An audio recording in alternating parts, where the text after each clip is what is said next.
Veterans Day. What does that mean? Veterans Day is something that we as Americans should be grateful for.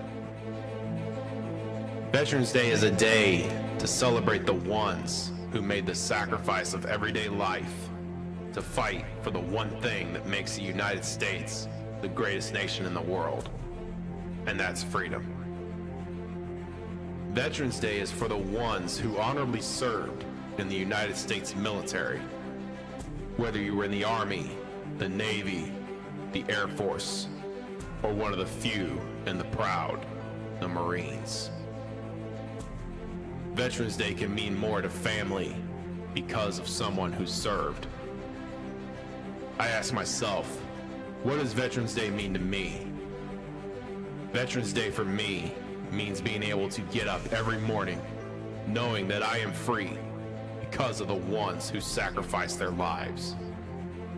It means being forever in their debt because they fought for our freedom. It means being able to go to work and work alongside some of the United States' greatest warriors that went into war boys and girls and turned into men and women. It means the God-given right to honor their sacrifice by being able to give back, by putting on a race for them, like our warriors of the sim racing world are about to do tonight. Now, some of these drivers you see here tonight are just everyday people who are coming together for a common cause.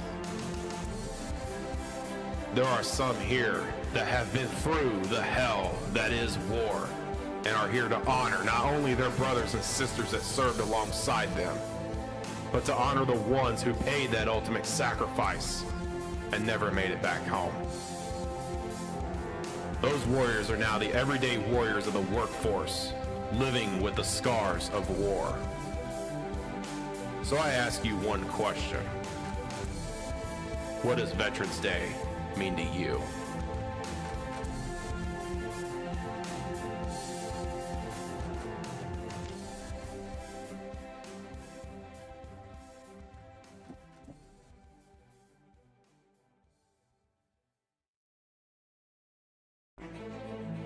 Well, good evening, everybody. Just an incredible race we're going to have here tonight. It's late. I'm glad y'all are all here.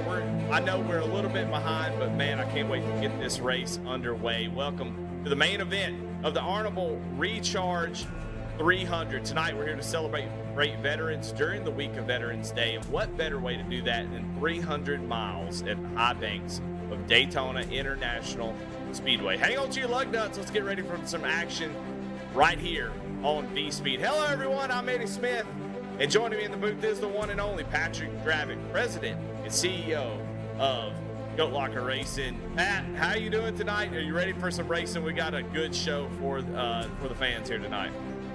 Yeah, I'm excited. This is so cool to be able to be a part of this. Can't believe I'm honored enough to share the booth here this evening with the great Eddie Smith here at V-Speed. I'm anxious to call this race here tonight, see how things go.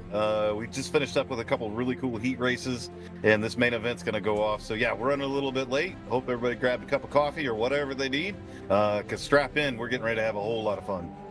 Yeah, and this is going to be an incredible race. It's just a great event, raising money for Goat Locker Racing, raising money for veterans, and allowing veterans to get on track and just show what they got.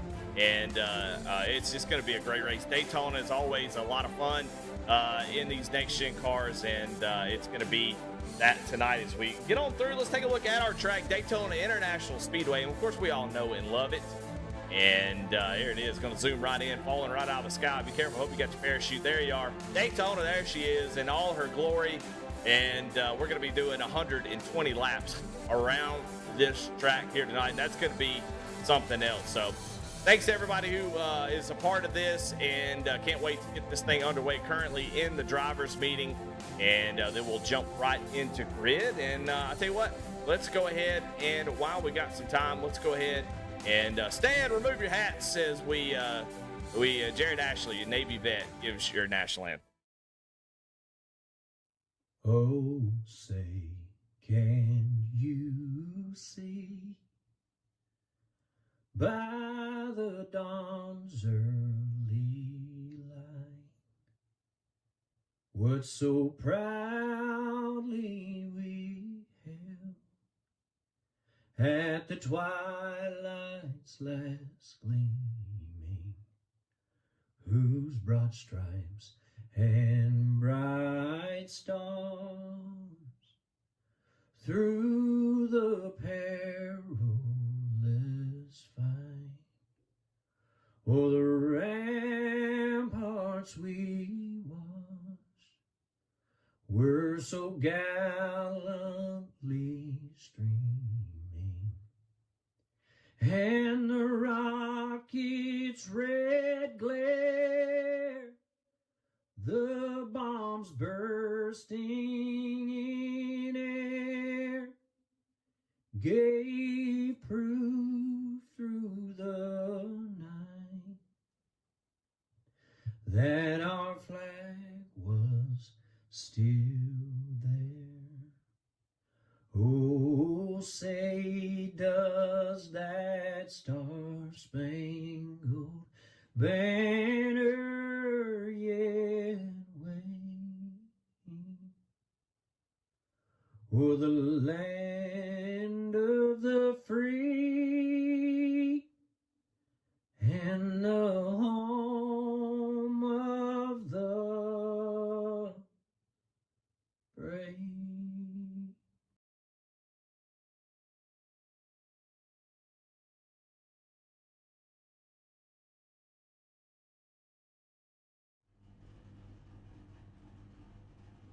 Well, alrighty.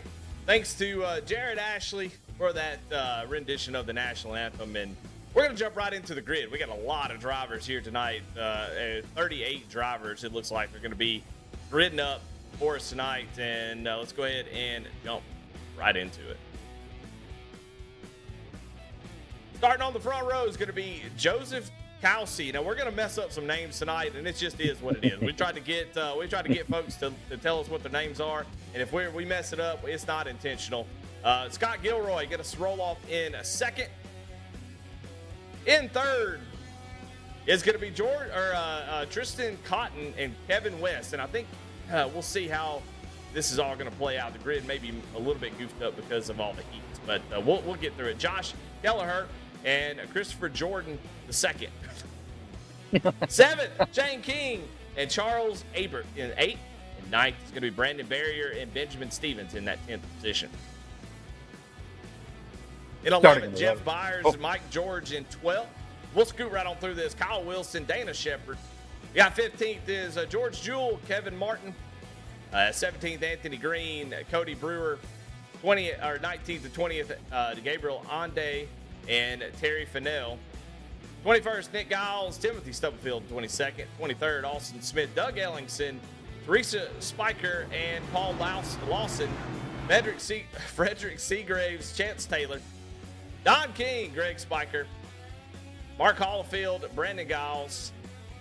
Jacob Linke, David Duke. Ryan Bill, and Tom Ringer. Josh Lokovitz, Cliff Adams, and that rounds out grid here tonight. Well, I mean, my goodness, we had to scoot on all through all that stuff. Sorry about the wait, everybody, but we're ready to go racing. Pat, what's the key here to getting around this track? We got to do it 120 times. I mean, it's going to take a lot of patience. It is 120 laps, 2 stage breaks, one at lap 30, one at lap 60. And hopefully these guys realize that. Hopefully they realize that, hey, we're not going to win this on lap number 1. We're not going to win it on lap number 5. There's 120 laps here this evening. So hopefully these guys get things sorted out, kind of get into a little bit of groove. Hopefully we see a lot of green flag racing here tonight. But really, it's just going to be a matter of these guys just being respectful of one another and realizing we've got a long ways to go before that checker flag flies here tonight. A long way indeed, 120 laps, and we're green flag here at the Honorable Recharge 300. Great start for Joseph Kelsey as he's going to be side by side with Scott Gilroy. You see some guys coming out of pit road, some guys starting in the pits, Matt. Might be a pretty good idea. It might be. I mean, that might be the strategy. Maybe they're playing on, a little bit of an early cautionary or whatever, but so far up front, everything looks decently cordial. I say that as they begin to snake down the backstretch. Yeah, some as everybody was getting up to speed, some bumps there, and it looks like a few drivers trying to make some moves down at the bottom. That's the 99. I don't. Scott Gilroy, and he moved to try to block the 15 of Kevin Martin, and he got shuffled out almost immediately and went down to the bottom, got a big shove, and caution is going to be out here. And it's like Jacob Linke is going to be your first victim here tonight of caution, and he is stopped on the track. Going to have to take a tow here early. Oh. Let's take a look at this replay. Watching this replay, try to get in here and see what happened to the 37. Doug Ellingson's going to get up into the wall and right hook the 37 right up into the wall. That's a hard hit in real life. Thankfully, we are in the virtual world. Yeah, and it looks like a little bit of an accordion there as the top line accordions. The 01 tries to shoot the middle of there, catches Doug Ellingson, and then unfortunately Jacob's there and just a passenger at that point in time. Yeah, well, we kind of expected this. We expected, there to be some, especially early in this one, guys are going to have to calm down and just kind of find a way to keep it straight. And right there, you're right, accordion effect. Doug gets up in the wall just a little bit, tries to come back down, and the 01 was trying to fill that gap. But first caution of the night here on lap 2 of 120. And so that gives us a little bit more time. We were kind of rushing through that intro, and so we got a little bit more time to talk about what we're doing here tonight. And man, this is a veteran event for veterans, and I love that phrase because I like that these veterans come out, and we do have a lot of folks that are out there driving for the representing veterans. Scott Gilroy is representing a vet that's in the race, Charles Abert, and Paul Lawson this is the veteran he's representing is an 85-year-old jet fighter pilot friend, no name, but but it's so cool to see all that and these guys come out to support such a fantastic cause. Yeah, I mean, it's been really cool over the past few months putting together the Honorable Recharge with the gentlemen that put this on, like Ben Stevens and Scott Gilroy and Charles Abert. We combined forces with them here at Goat Locker Racing to raise a bunch of money, and we have. And we're going to take that money and turn it right back around and put it back into the veteran community. We got some plans for it. Not going to announce it here this evening, but one of the things we do is we provide racing equipment to veterans. And I think that's exactly where this money is going to go. Raised a little over $1,600, so impressive indeed. And each one of the drivers that came out here tonight donated to Goat Locker Racing. Some of them donated a little bit more. Some of them donated a lot more. And then, Eddie, we were talking about this pre-race as well. I mean, a lot of great companies donated some stuff as well.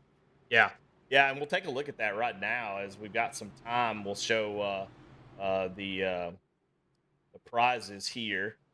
And so we got a bunch of different ones, some that I'm not even going to show because there's so many out there. But this is your first place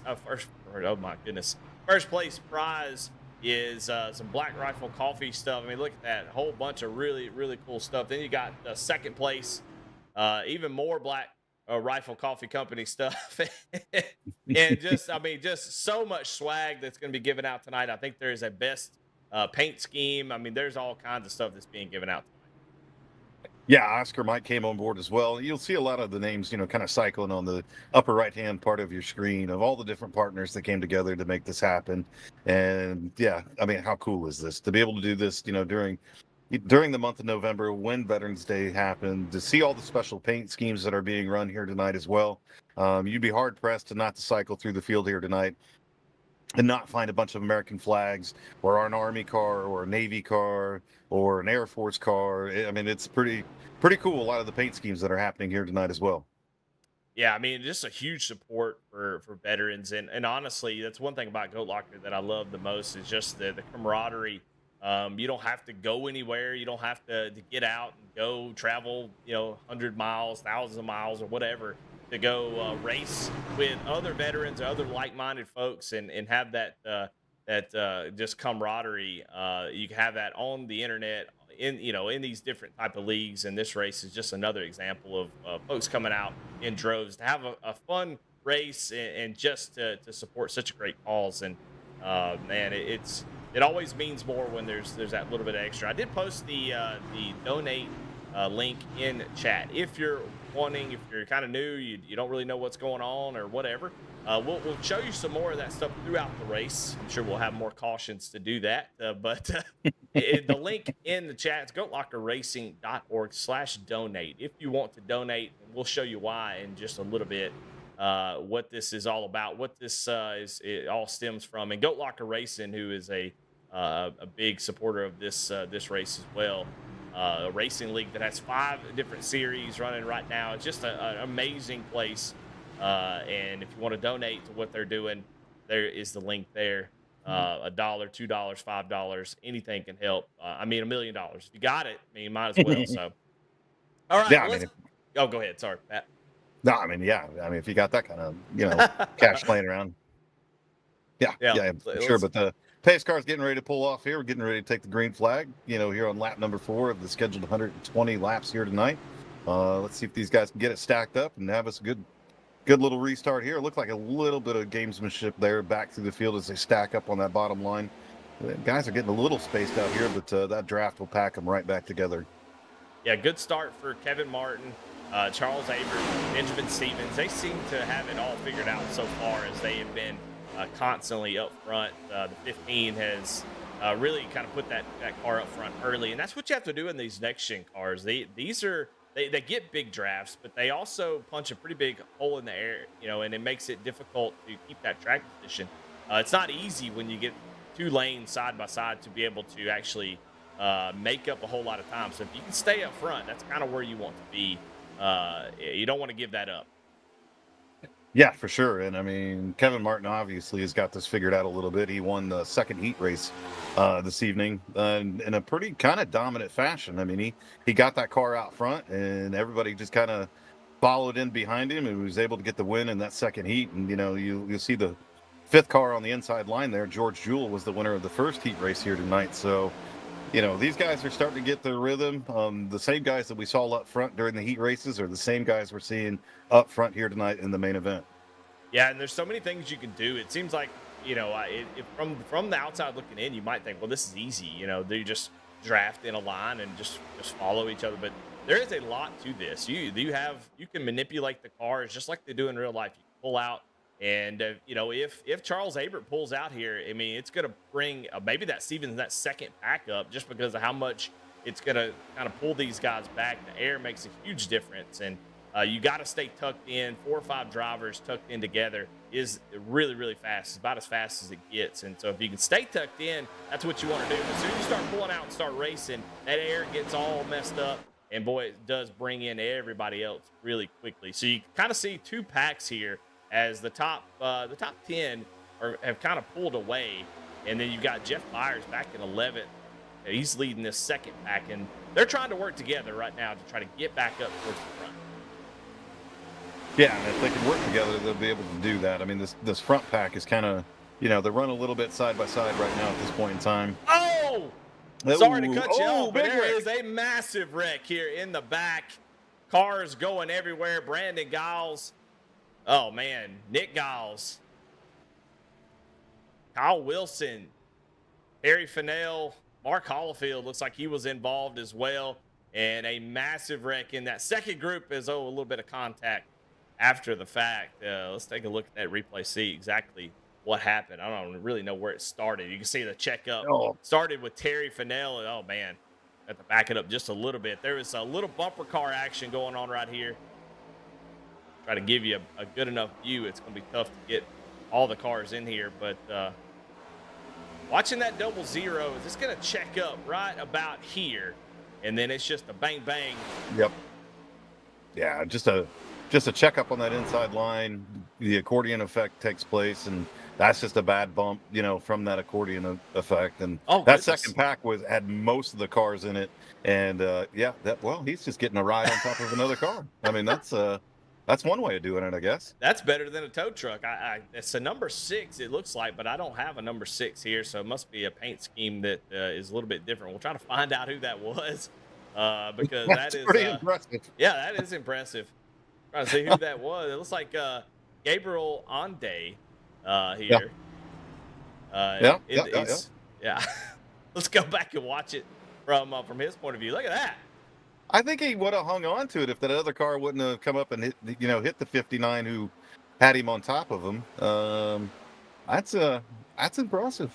I mean, Tony Hawk Pro Skater right here. That's an ollie or something. I don't know. I don't know anything about skating, but that's pretty good. I mean, he held on to it for a while. That's a lot of combo points for sure. Let's go back and watch it. Let's go back and watch it from his perspective, maybe, and see what it looked like as he gets into this wreck. On board with Gabriel here. Coming off the floor, and all this is going to happen sort of below him, and he's just going to go right up on the wall, and boom, look at it. Got a great view of the track here. He does. Impressive view of his competitors as well, and that looks like it was Teresa Spiker there. Yeah, and we all hate the red car. Whoever's in that red car there who messed that up, I'm really disappointed. I think it's we'll have to go back and look see who that is, but I'm real disappointed they came in there and messed that up. Yeah, because I think they could have rode that around at least for a lap. Tell you what, if that was in real life, would have been a hard hit. Yes, sir. And a lot of those cars, I mean, took some pretty good looks there. You know, one of the great things about tonight, depending on, I guess, how you feel about certain things when it comes to racing, is these guys got unlimited fast repairs. I think it's a cool idea, especially for a charity race. Allow these guys to come out here, guys and gals to come out here and enjoy the race. Mm-hmm. So each one of these cars, that got kind of wadded up there will head down pit road, hit that fast repair button because they got them all night long, get that car fixed up and get right back out there and start racing again. It's the beauty of online racing, man. You don't have to pay for it. It doesn't cost you a dime. And, in real life, you got to go in there and beat it with a hammer or maybe go back to, the garage and put new suspension parts on. But here on iRacing, they do allow for something called a fast repair. And if you don't know what that is, all that means when we say that is they can go down pit road, they go into the pit stall, and they get a brand new car, just like it was whenever they started the race. And so if they get caught up in these wrecks, they can go down and get a fresh car, come back out there and continue to enjoy racing and not be out of it. I know a lot of leagues, Goat Locker on the Friday Night Truck Series, they don't have any fast repair. So you have to take care of the car. But for these one-time events, I think it's really cool to allow everybody to continue racing. A lot of the times at Daytona, Talladega, you have an incident, you get taken out. A lot of times it's not your fault. And so allow these guys to keep on racing and stay in it. So I like the call. It's definitely cool. But that's what we mean when we say fast repair. So a lot of guys going down and getting those already. Quite a few of them have come down pit road. About half the field has made it down pit road. A little bit of fuel. I don't know how we're going to deal with fuel strategy. I don't know if that'll ever come into play where we need green flag pit stops. I sure hope so. But so far, it looks like we're going to be doing, the normal Daytona thing, Pat, of 5 to 10 laps and then a caution. It's at least that's how it seems to be going right now, as we're only 10 laps into this race. Yeah, and sometimes these plate races can go this way. They can either go really amazingly or they go the other way, and we have a lot of cautions. And I think we're going to see our fair share of cautions to start this race until everybody kind of settles in a little bit, settles the nerves, in a little bit as well. I'm sure a lot of these guys and gals have got, people tuned in on V-Speed watching the broadcast here tonight. They want to get some TV time as well. So, I think they just need to settle in here a little bit, realize we still have 110 laps to go. Let's take our time getting up towards the front here. Still got, 2 stage breaks coming up. Definitely going to have some pit stops coming up. So like to see these guys be able to, green flag until that first stage break here at lap number 30. Yeah, stage break on lap 30 and 60, like Pat said. So we will come down, do a little bit of special stuff from Ben Stevens, and we'll see what goes on there. Into the Geico restart zone goes Kevin Martin. We're back under green. You can see immediately Charles Abert jumps down to the bottom. A little bit of teamwork there on that restart to make sure they get hooked up. They know what they're doing. They're trying to win this thing here tonight. Yeah, and as they continue here a little bit, again, we're starting to see the same thing that happened, on multiple restarts here tonight. It's kind of like the pack splits apart a little bit. And I don't know if that's, guys going at different times or or whatever the case may be, but it kind of has been splitting this field up into a couple different packs. So we'll have to see as I think that's where some of the issues are coming in, as these packs are catching up to one another. There's some pretty big runs, and, trying to decide to do with that run when you catch that car in front of you, I mean, sometimes could be a little tricky. Yeah, for sure. I completely agree. Guys probably just trying to take it easy on the restart, but the thing is, at these plate races in the next gen, you have to be on it immediately, or the draft really picks up as you get about half a second. But before that, it takes a while to kind of generate that run. So I think guys are just trying to be smart on these restarts, and it's definitely spreading out the field. But you can see right now exactly what you said, that rubber band effect has taken effect, is now they have caught back up, and now it is a massive pack. Yeah, so now as we see that front, and they're reckoning again, I think they kept it together there in the back. So a couple cars kind of get tangled up, but we're still under green, so they kept everything together back there. Nope, and the caution has come back out again. As we see, cars still piled up. Oh, and that Navy car went upside down. There goes Mark Holyfield. Wow. A lot of things right there happening as some of these cars trying to get back to pit road. I think the one car actually had to tow back. Yeah, we'll take a look at it real quick to see what happened. Kind of caught the back end of it. See the 76 here.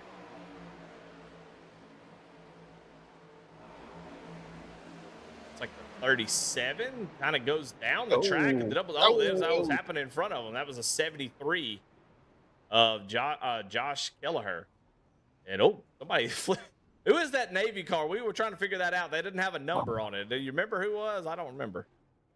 Off the top of my head, I cannot tell you. We figured it out during the heat race, and of course, it comes down to the main event, and I can't remember who exactly that was. But yeah, again, it's just another stack up, and then from there, I mean, guys just bouncing off each other, trying to figure out, which direction to go, and then and then guys just kind of maybe not knowing that wreck was happening, not really sure, because you see a couple guys just kind of shoot up into the wreck there pretty quickly.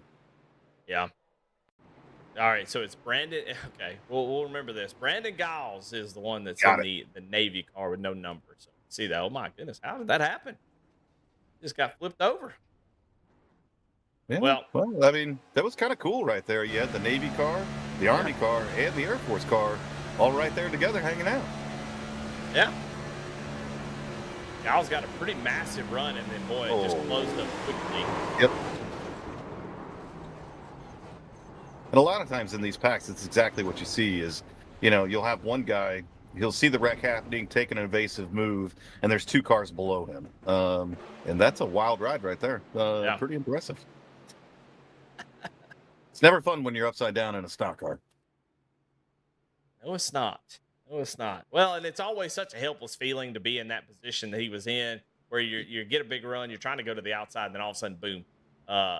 It all closes up, and there's nowhere to go, and you're just kind of along for the ride after that point. Late racing is tough, man. It is such a tough thing to do, especially online. In real life, these guys are the best of the best, and on here, you've got a whole range of people out here racing that have all kinds of different equipment, different skill levels, and and then people forget we're racing online. We're racing over a computer. They're sending 1 and 0s down through lines up, power poles across oceans and stuff, and we're racing, door to door on a racetrack. Pretty incredible stuff. And so every once in a while, somebody's going to make a little shimmy this way, somebody's going to shimmy that way, and then it's going to be just a mess. So it does definitely happen. But go ahead. I did really, really enjoy your explanation of how the internet worked, though. That was actually quite impressive with the 1s and 0s and power lines and whatnot. Yeah, I mean, that's basically it. I'm some sort of a scientist myself, and I know. That's what it is. It's just 1s and 0s going across power lines and through the air. It's amazing. Well, I'll tell you what, we've talked about Goat Locker a little bit, and why don't we take this time to show exactly what Goat Locker does, and we'll show a little sim rig giveaway video that Patrick, you were a part of. Let's take a look at it. Alrighty, folks. Goat Locker Racing getting ready to head south to drop off another veteran sim rig. This one's going to John. He's about 50 minutes south of me, so we're loaded up, ready to go. Let's go get this thing delivered. I tell you, folks, this is one of the best things about Goat Locker Racing and being a part of this organization is to be able to deliver one of these rigs. It's all loaded up here in the back. There's that PC from Alexander PCs. Cockpits in the bed of the truck from Next Level Racing. We got the wheel and pedals from Sim Motion. Man, this is going to be an awesome trip to meet John, get him this equipment, and then get him on track with us. So we'll see you here soon. Just got home. Awesome trip down to Bloomington, Indiana to deliver that sim rig to John Houchin. But I can't say thanks enough to everybody that supports us. InVets, you are awesome. You're the reason we were able to identify John and get him that sim rig. Cruising Classics will be set up there this Friday. Nasties will be set up there Saturday. Indiana Department of Veterans Affairs is because of the grant money and your graciousness that we're able to do what we do now. And all the other supporters that we have from the Veterans for Life Foundation, Veterans for Life Racing, at Jam Printing and Promotions. It was just an awesome trip, and I'm so glad we get to do this. And we're going to do it again on Saturday in Ohio. So stay tuned, and thanks everybody. What an awesome day. Yeah, cool video there. John Houchin, one of the recent recipients of the sim rig, Pat, and man, just such a cool thing. And if you don't know what Goat Locker's about, if you're from the outside, if you haven't been around Goat Locker, that's what it's about, man. Giving out sim rigs. That's pretty cool, huh, Pat? That's an awesome experience for me. I mean, I said it during the video and all of that kind of crazy stuff, man. It's so awesome to be able to do what we do. We've given out over $13,000 worth of equipment this year. We've done 5 full, veteran sim rigs. We have a plan to do 1 more by the end of the year, so it'll bring us up to 6 total. It's amazing what we're able to do. It's amazing the sponsors we have, the individual donors and the people that volunteer their time. I just get to be the guy that gets to be out front and shaking hands and all the other kind of crazy stuff. But yeah, amazing stuff. But let's get back to racing here as the green flag is back out one more time. We're on lap number 16 of our scheduled 120. 14 laps to go until that first stage break there, Eddie. Yeah, Joseph Kelsey gets out front, and Mike George now makes an appearance up in the second spot in that 29 machine. He goes down, and Joseph goes down and makes a wild block here. Lap 16 of 120. He's like, no, I got to keep this lead, and he dives down to the inside, makes a wild move, but he's going to jump up now to block that outside line. George is going to get a bump from the 27 of Tristan Cotton, and there they go. Now it's going to be 2 by 2 as they go screaming into 3 and 4. Yeah, and again, a lot of action up front here right now as these guys are jockeying for the lead of this race. Who's going to control which line? And we're starting to see that outside lines build a little momentum. They seem to be a little more attached to one another as Mike George is falling back on that inside line. So we'll have to see. And we saw him, heat race number 2. That outside line really was the place to be. So as we start to see some of these drivers form up here and form these different lines, we'll have to see which one prevails as the race continues on here. Yeah, Joseph going to hold on to the lead with Ben Stevens behind him, giving him a huge shove. We'll see if Ben decides to stay in line or jump down. A lot of these guys can't stand it. They get up there and they see an opportunity to take the lead. They got to take it. And so right now, Joseph holds that top spot. The bottom, not really working together. Just see a lot of movement there on the bottom. Everybody's a little bit tighter on that outside. So they'll get that line going. That bottom will be quick, be kind of closing in pretty soon, I would imagine. We'll see if Ben stays in line. Looks like he's kind of peeking out there, but we continue to push Joseph here. Yeah, and if those guys were, this is exactly what they need to do. Just kind of stay in line, push that guy in front of you, kind of stay tight together here a little bit. And just, at this point in time of the race, it's time to log some laps. Everybody kind of gets settled in where they're at. I think that inside line, the spacing is a little bit more than what it is on that outside line. But Ben Stevens continues to push Joseph Causey there as the caution has come back out one more time here on lap number 18. And my goodness, I think that 27 car was involved in the last accident as well. We got a lot of cars wrecked here in turn number 3.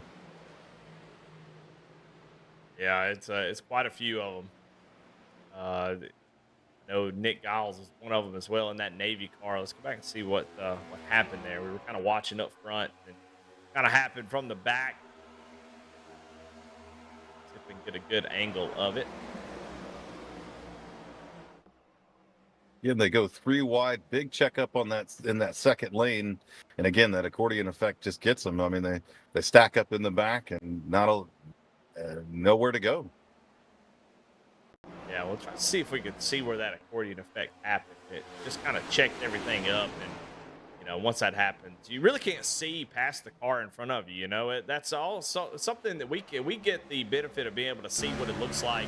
But you look right here on board with Don King. I mean, he can see just the guy in front of him. He don't know what's going on up here, and it's really hard to see what's going to happen, and you have to be able to on board with Nick Giles again. But the checkup's going to happen, and just sometimes you're not going to look at that. He can't see in front of that 00, and by the time he does, it's already a little bit too late. Yeah, I think you actually hit on something there that is one of the major issues when it comes to plate racing is when you're tucked up in front of, behind that car in front of you, you literally can't see anything. All you see is that back bumper. A lot of times it's even hard to spot your entry going into the corner, depending on which line you're in. So it becomes hard to see, and a lot of times, that accident happening in front of you, the first time you see it is when it's, parked on your hood. So, but, seeing a lot of aggressive moves still here early in this race, guys shooting it 3 wide and things along those lines. So I think a lot of guys showed up here tonight, Eddie, and said, you know what, I paid my $25. I'm gonna get it in every single lap.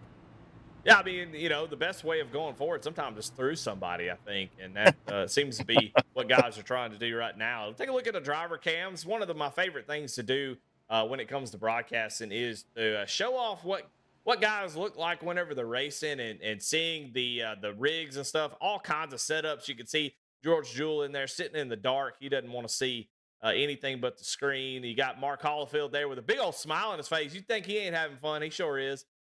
And then you got Ben Stevens up there on the top, and then Jacob Linke down on the bottom right. And those guys, you can see Linke kind of giving somebody the business, probably not happy about how many cautions. And Ben Stevens at the top, he's calm, cool, and collected.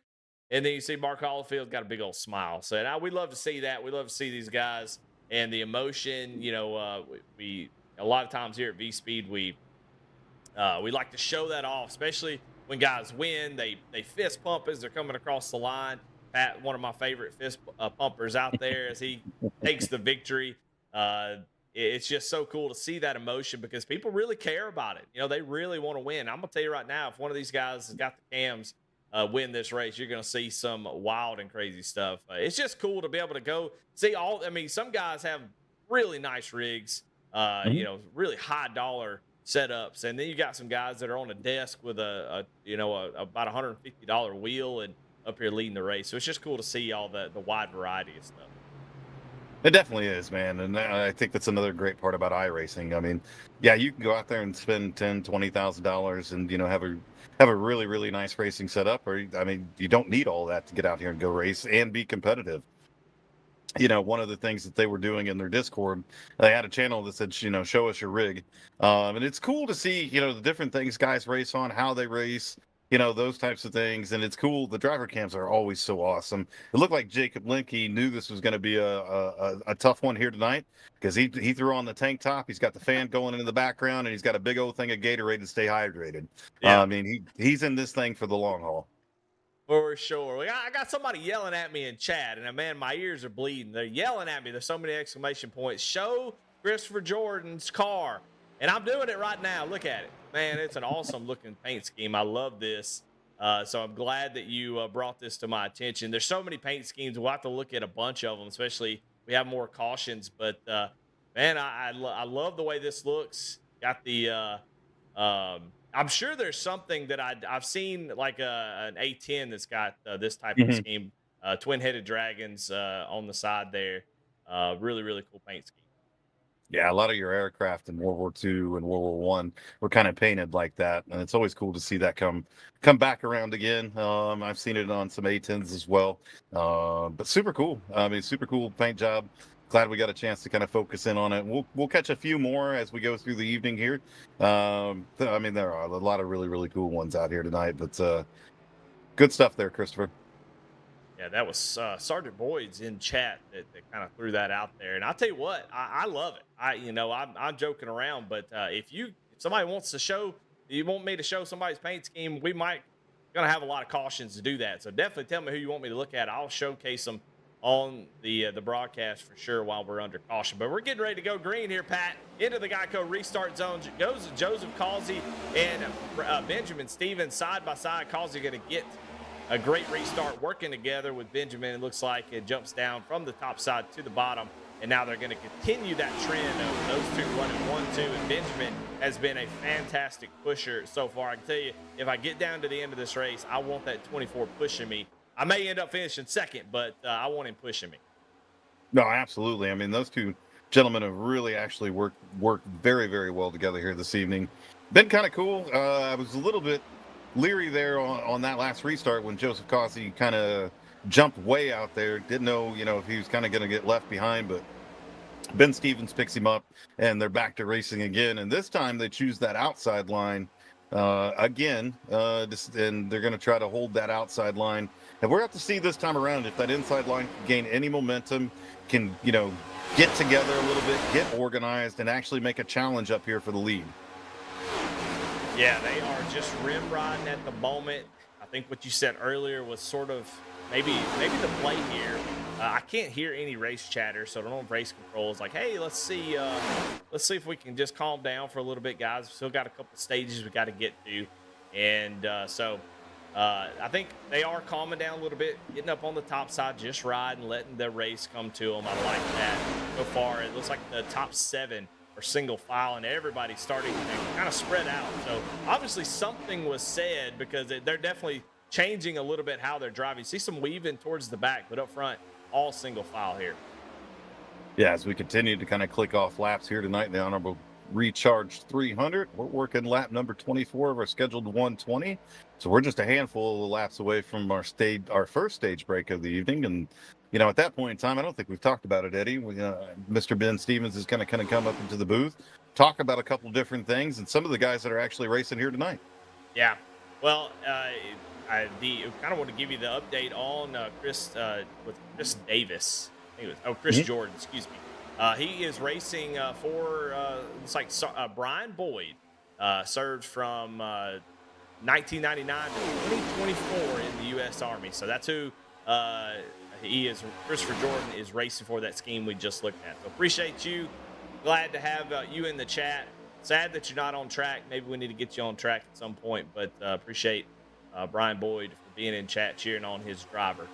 Matt, we got a lot of folks that want to see y'all a bunch of paint schemes now, and so we're going to we'll kind of show the racing. We'll get to them under caution, guys, if we have some caution, have some time.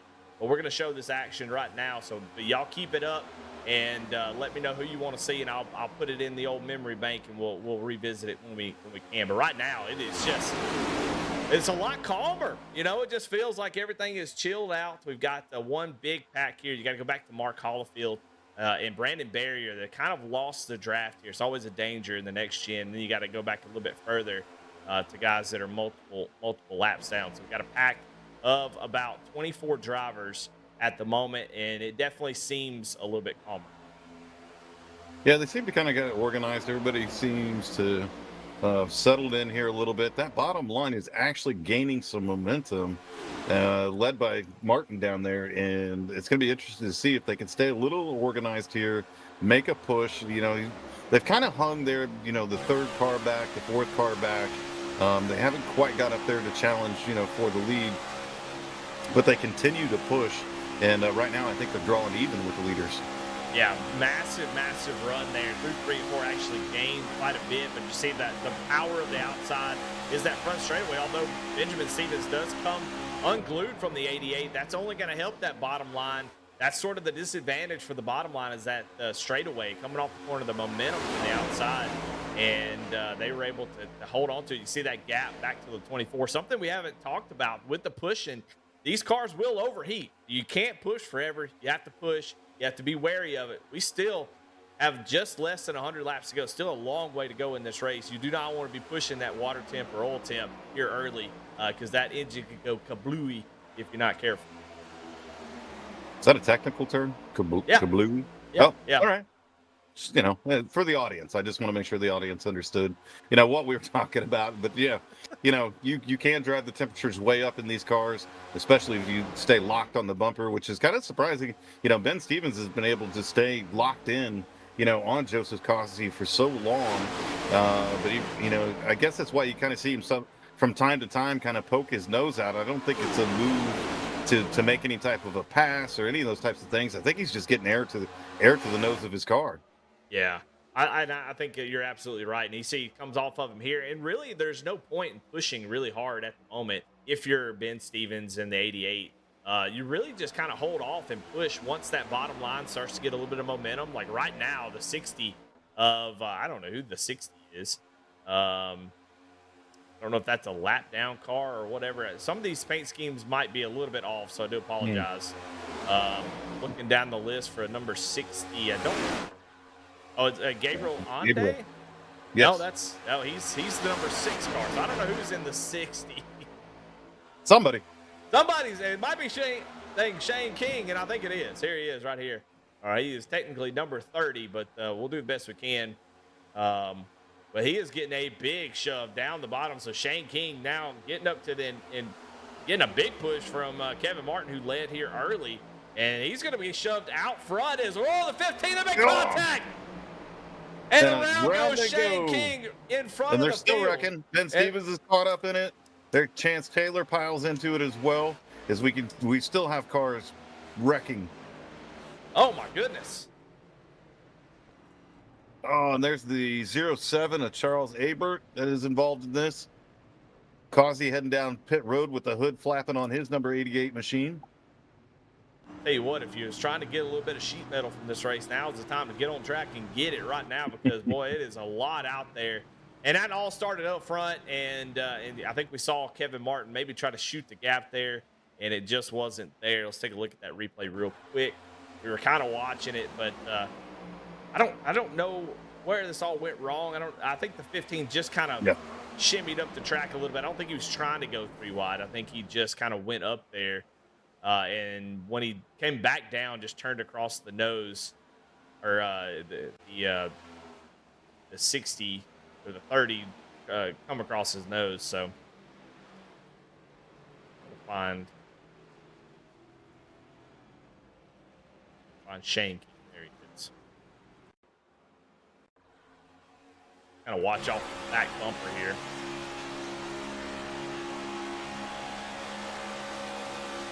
And as you can watch, I mean, they're tightly packed in there. And it does look like it moves to the outside. They all kind of wiggle there a little bit, and he just kind of gets hooked around it in front of the entire field. And then mayhem ensues from there. I mean, you got a car sideways in front of the entire field. It's going to catch a lot of gas. Just don't know if he was trying to make that move to the middle or what happened there, but just did clip that number 60 car. And a lot of cars involved there. Yeah, and it's kind of hard to tell because I couldn't tell. I mean, I thought Kevin may have pushed up a little bit in the corner, but yeah, it's hard to tell. Kind of looked like he might have been thinking about going to the inside, but definitely was not a hole there. All right, well, that should be the stage, I do believe. So I tell you what, let's bring Ben Stevens up into the booth. Ben, this is Eddie and Pat in the booth. Got a copy? Yes, sir, I do. It should be the stage break. Did I interrupt it? Nope. This is the stage break. Kind of wondered how I almost got through that mess. Well, it was close, man. Yeah, you've had a fast car. You've been pushing really hard. How's it driving out there? Oh, it's driving pretty good. I mean, I've gotten a little out of shape a couple times there. I was pushing Joseph Cossie there. We were gonna have a chance at winning the stage there, but ultimately that wreck happened and caused the caution. So, well, nothing we can do there. But well, we are at the stage break, and I think we were gonna do something for the stage break, and you were gonna announce it in front of everybody. So this is your time, Ben. Copy that. Thank you. All right, guys, we are here at the stage break, so we are going to take the time here to honor our veterans that are currently racing here tonight in this stage. First off, I have Kevin Martin, United States Marine Corps, E4 Corporal. Charles Abert, Sergeant First Class, Army and GA National Guard. Kevin West, E4 Army. Mike George, Army E4. Mark Holyfield, E6 Staff Sergeant, United States Army. Anthony Edrington, I believe, is not here tonight. Specialist, E4, U.S. Army. Jacob Lenke, Specialist, U.S. Army. Jonathan Barker, Air Force, Staff Sergeant. Cliff Adams, Sergeant, Army. Frederick Seagraves, Jr., 31B, Army, currently serving. Thank you for your service, sir.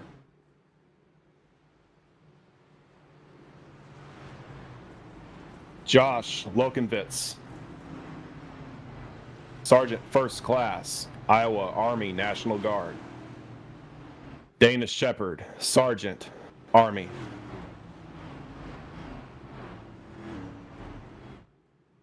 Doug Ellingson, United States Army. Shane King, United States Army, Specialist. Greg Spiker, Petty Officer, Second Class, E5, United States Navy. Gentlemen, thank you for your service to this great country. All right. Well, that's awesome, Ben.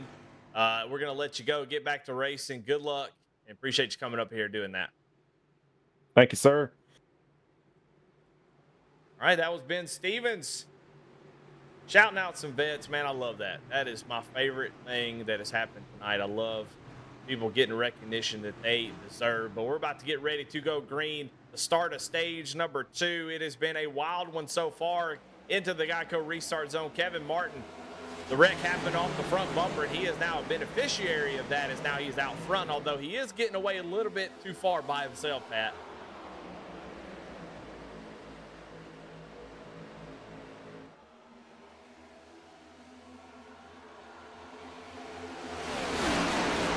Well, I think we lost you, Pat. I don't know what's going on. I don't see you keying up for the mic, but we'll get in there in just a second. But pretty good run now. They are getting to the back bumper of Kevin Martin, and he is falling back a little bit on this inside line. But you can see up front, Gabriel Onday with that number 6. He's the number 60 on your list with Kevin West pushing him on the outside as they get really close to the wall there. And they have got that outside line rolling. Yeah, and as we continue here, yeah, a little problem with the mic there, but we got that all sorted out. And you start to see some of these other guys again that we were talking about earlier in the race start to make their way back up towards the front. You see George Jewell, 4th car on that outside line, starting to make his way back up towards the front. You see Ben Stevens as well, who we just heard from and was involved in that wreck. I mean, he's the 4th car there on the inside line. So as this stage goes through another 30 laps, we'll see how these guys get organized. Couple different names up front for sure. So it'll be interesting to see how those guys control the lines, what they do with them, how they push, and hopefully we can get ourselves a decent green flag run here, Eddie. Yeah, I would love to see it go all the way to the stage break. But there, looking at the track, I see a lot of movement out there. So you got a big wreck in the back. As soon as we said something, big old wreck, and it looks like Mark Hollifield, Teresa Spiker, Brandon Barrier, Charles Abert involved again in that 07. Let's see, there's LaDon King, Jacob Linke, Brandon Giles, lots of folks involved. We were just talking about maybe getting a little bit of green flag racing, and it's not going to happen just yet. No, it seems like a lot of these things, and we'll take a look here at the replay here, and the 53 was already sideways right there. And again, I mean, it's in front of a group of cars, and a lot of those guys just along for the ride at that point in time. Yeah, there's another Navy car out there that's not Nick Giles. I wonder if it's Brandon Giles. It sure is. They both have unnumbered Nuts. Navy. The Navy guys are being a little annoying tonight, Pat. I don't know. You're gonna have to get them straight. But no, I'm kidding. Yeah, it looks like man, just one of those things where it checked up. You know, it's been sort of the tail of the tape so far. We're going board with Brandon here in that number 62 machine. You're gonna just kind of see the nervousness as it gets a big run. He checks up, checking up again. Then I think he can. Yep. I think we saw exactly what happened. Yeah, we did. And again, that's a little bit of that patience, knowing where you're at in the race. I mean, we're on lap number, 36 of 120 here tonight. The outside line gets checked up a little bit. No need to shoot that gap there. Just stay in line, kind of mind your gaps a little bit, and try to get some good racing in, because it seems like every time these guys want to try to go 3 wide, we end up with a bunch of wrecked cars and sheet metal flying down the racetrack. Yeah, a lot of folks involved in that one, but yeah. It's so hard to not take those runs, Pat. I get it. I know. Man, it's so hard. You get that run, you see that big old gap, and you say, "Oh, that car will fit right through there." And boy, it's so tempting. It's like a bag of Oreo cookies in my pantry. It's just I can't sometimes just can't not do it. And so under caution yet again. I'm going to go through this list right now since we have some time, and people wanted to see other folks' cars, so I think it's a great time to show off some more of these paint schemes if we can. Timothy Stubblefield is out of this thing. Paul Lawson also out of it. Dana Shepard is 14 laps down. A couple of these guys had to take a tow and has put themselves multiple laps down. Currently, Don King is your 1 lap down driver. And then Brandon Barrier, Shane King, Mark Hollifield, Nick Giles, all 2 laps down. So they're trying to get some of those laps back if they can.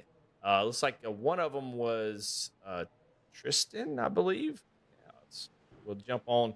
And Tristan's actually on pit road, so probably the worst time to join to look at his paint scheme as he's trying to go in here to get a fast repair. But I'll tell you what, this is a fantastic looking scheme.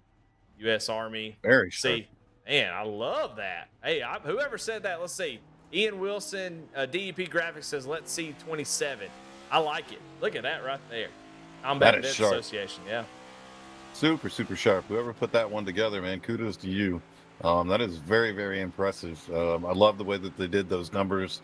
The Combat Vets Association, I'm very familiar with that organization as well. So super cool to see that paint scheme here, man. And that is sharp, very sharp.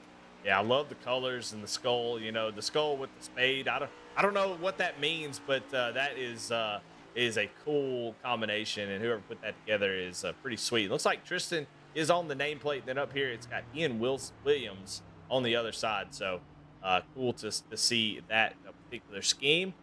Let's see. Josh Lokovitz was another one, so we'll take a look at this scheme if we can. Find him in the list. Running in 8th place right now. Thank you, sir. It's like Jesse Whittington was the one who painted this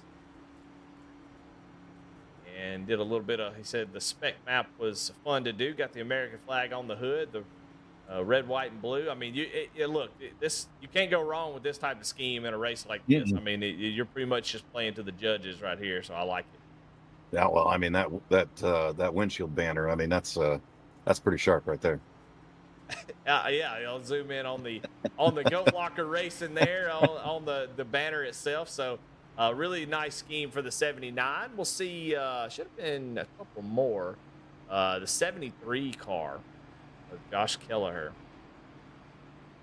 And every time I say that name, I'm pretty sure I'm saying it wrong, and I change it every single time I say it. Now this is a good scheme. This right here, I love this. I love the gray. The Air Force, like that dark gray, kind of a Sonic gray with the blue. It's a very cool color scheme. I love that.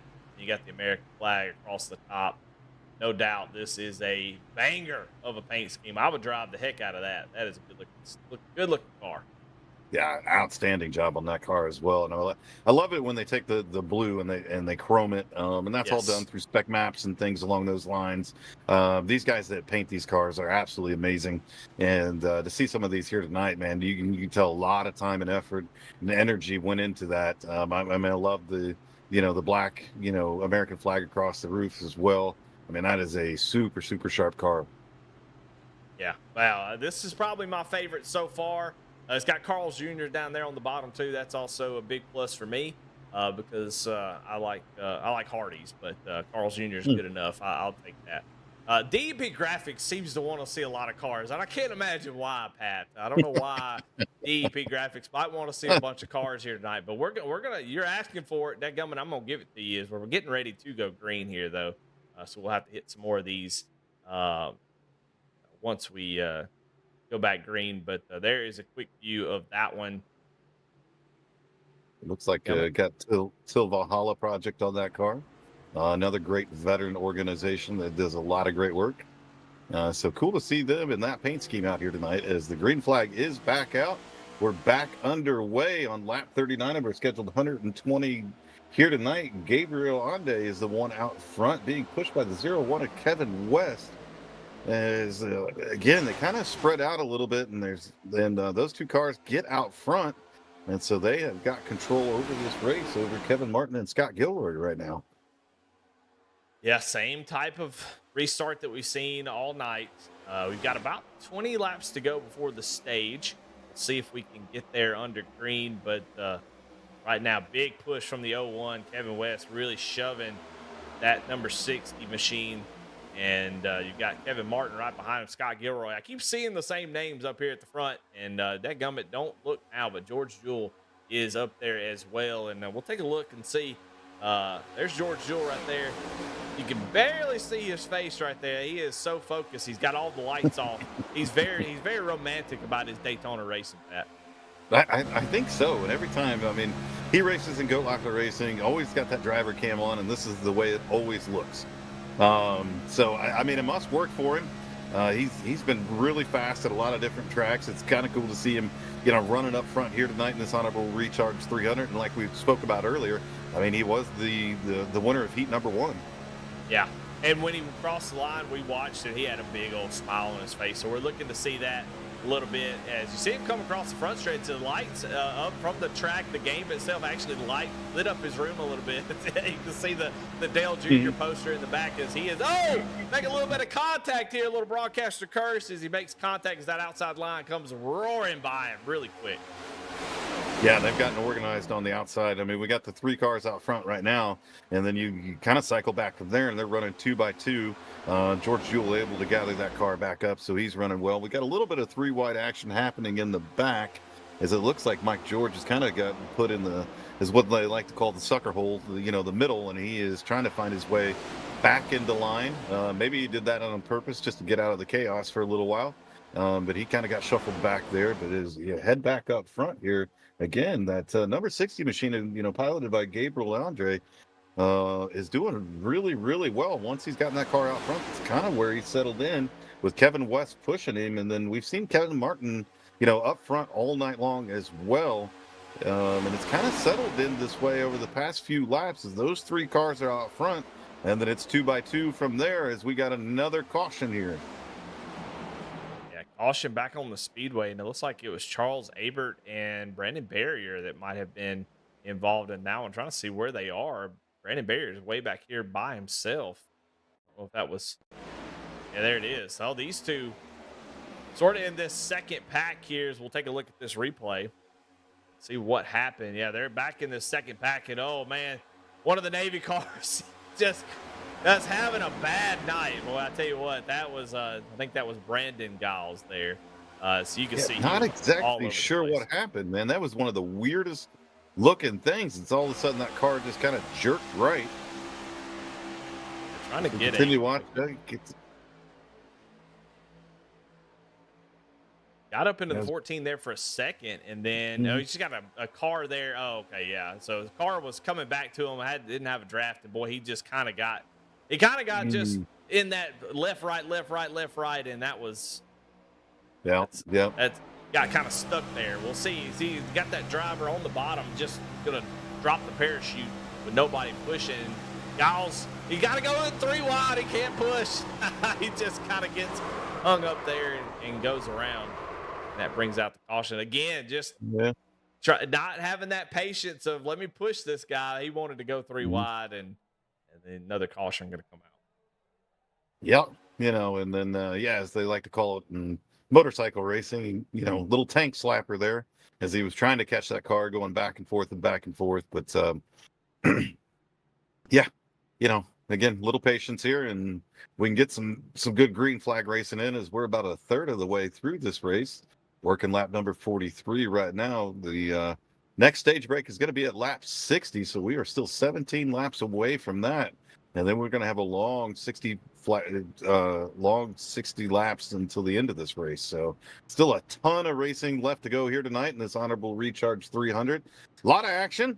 I'd like to say something cool, like a lot of tore up cars, but they only tore up for about 30 seconds, Eddie. And then they, they head down pit road, hit the magic button, and boom, give me another one I can go tear up. Yeah, I mean, it's the catch-22 of this, what having unlimited fast repairs is, guys, you're able, if you're a sort of a missile, type of driver, and you go down there and get another car, come right back out and do it again. Although the race control did say that if you cause 3 accidents, they are going to kind of park you. So if you're wondering about how that's all done, that race control, that's what they've said. So if somebody is making, making the same mistake 2 or 3 times, they'll eventually be parked. But right now, it's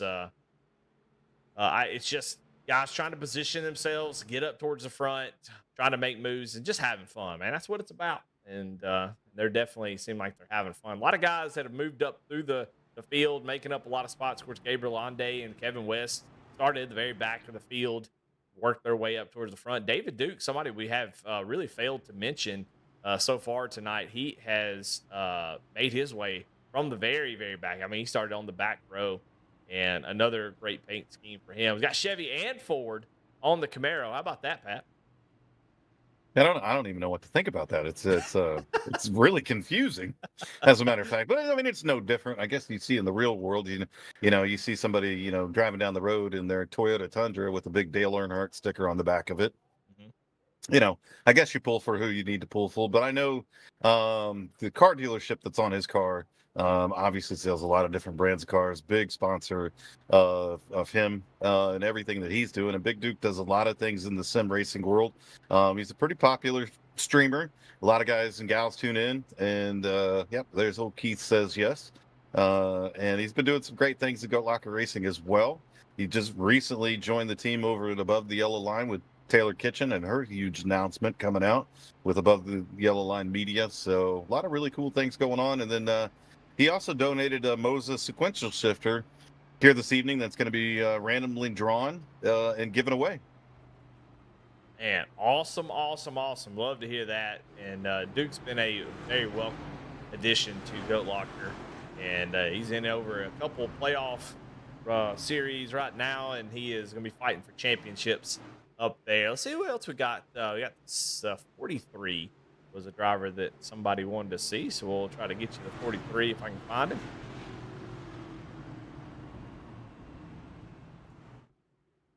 Well, I don't see a 43, so if you said 43 in chat, sorry, I don't see one unless I'm just blind as a bat.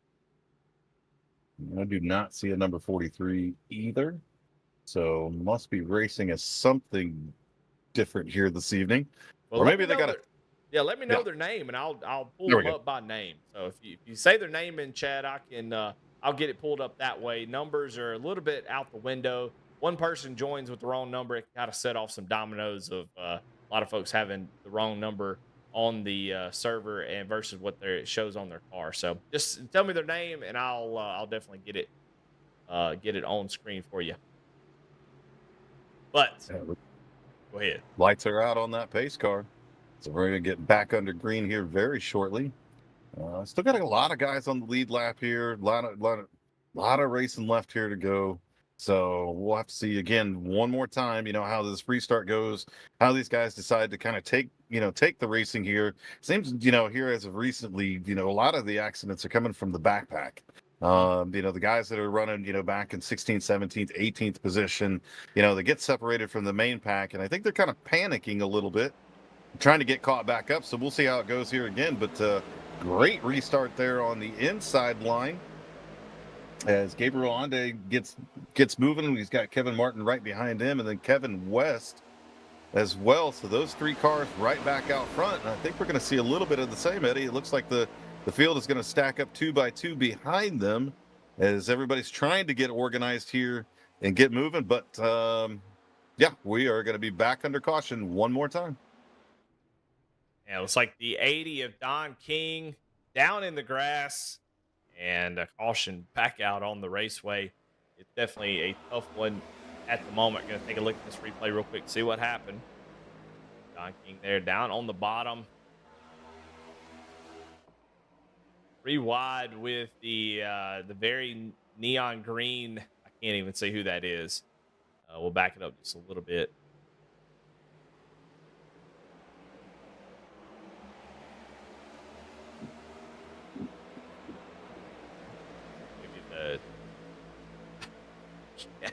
I can't see what that number says. Can you? I can't even see it. Really. If we can, as we kind of watch it here a little bit, I don't know if he doesn't know that car is not down there, because he kind of keeps coming down the track. Not a lot that 86 car could do there with Anthony Green. As he was just down there on the bottom, and Mr. King just kind of keeps on coming down. Yeah. So again, another one of those situations where with the back of this pack, these guys continue to kind of dice it up here a little bit and cause some issues and put us right back under caution. Yeah, watching it again. Yeah. Don't know if he just didn't know he was down there or what the deal was there, but yeah, we're going to be back under caution. What I think happened here is I'm thinking Don is looking out his front windshield. The guy pulls up in front of him. He said, "Dadgummit, I didn't want you in front of me," and he's just pulling on down, not even considering there might be somebody below him. And it's just kind of the slowest wreck, really, for the 43. There's the 43. Well, I don't know who he is. I saw he's the one that got hit right there. Right there. There's 43. I'll try to see who that is. We'll get try to see if we can find out who the 43 is. Like Dana Shepard, number 44 in the server, and that is Dana Shepard there in that 43.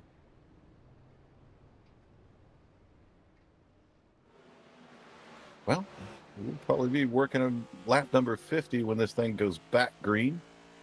So slowly but surely kind of clicking off some laps here as we are working another caution here tonight for some action that happened in the back of the field. Again, we were kind of talking about that car as we were before we kind of cut into the accident and those types of things. The Till Valhalla Project is a wonderful organization that does a lot of really, really cool things for veterans all across the nation. They make memorial plaques for veterans of our fallen heroes and present those to the families. And oh, by the way, they got some of the coolest shirts and swag out there. An amazing story about how that company actually started and where they are today is really, really cool. So if you haven't ever visited their website, the Till Valhalla Project, please do. And then while you're there, grab yourself a shirt. It goes a very long ways in doing a lot of great things for our veterans and presenting these memorial plaques to the families of our fallen heroes. Man, incredible stuff, and that gum a couple of really nice paints go along with it. Heck yeah, man. Love it. Well, under caution yet again. And, there's really not much to say about the race at the moment. There's some guys that have, kind of gone up towards the front.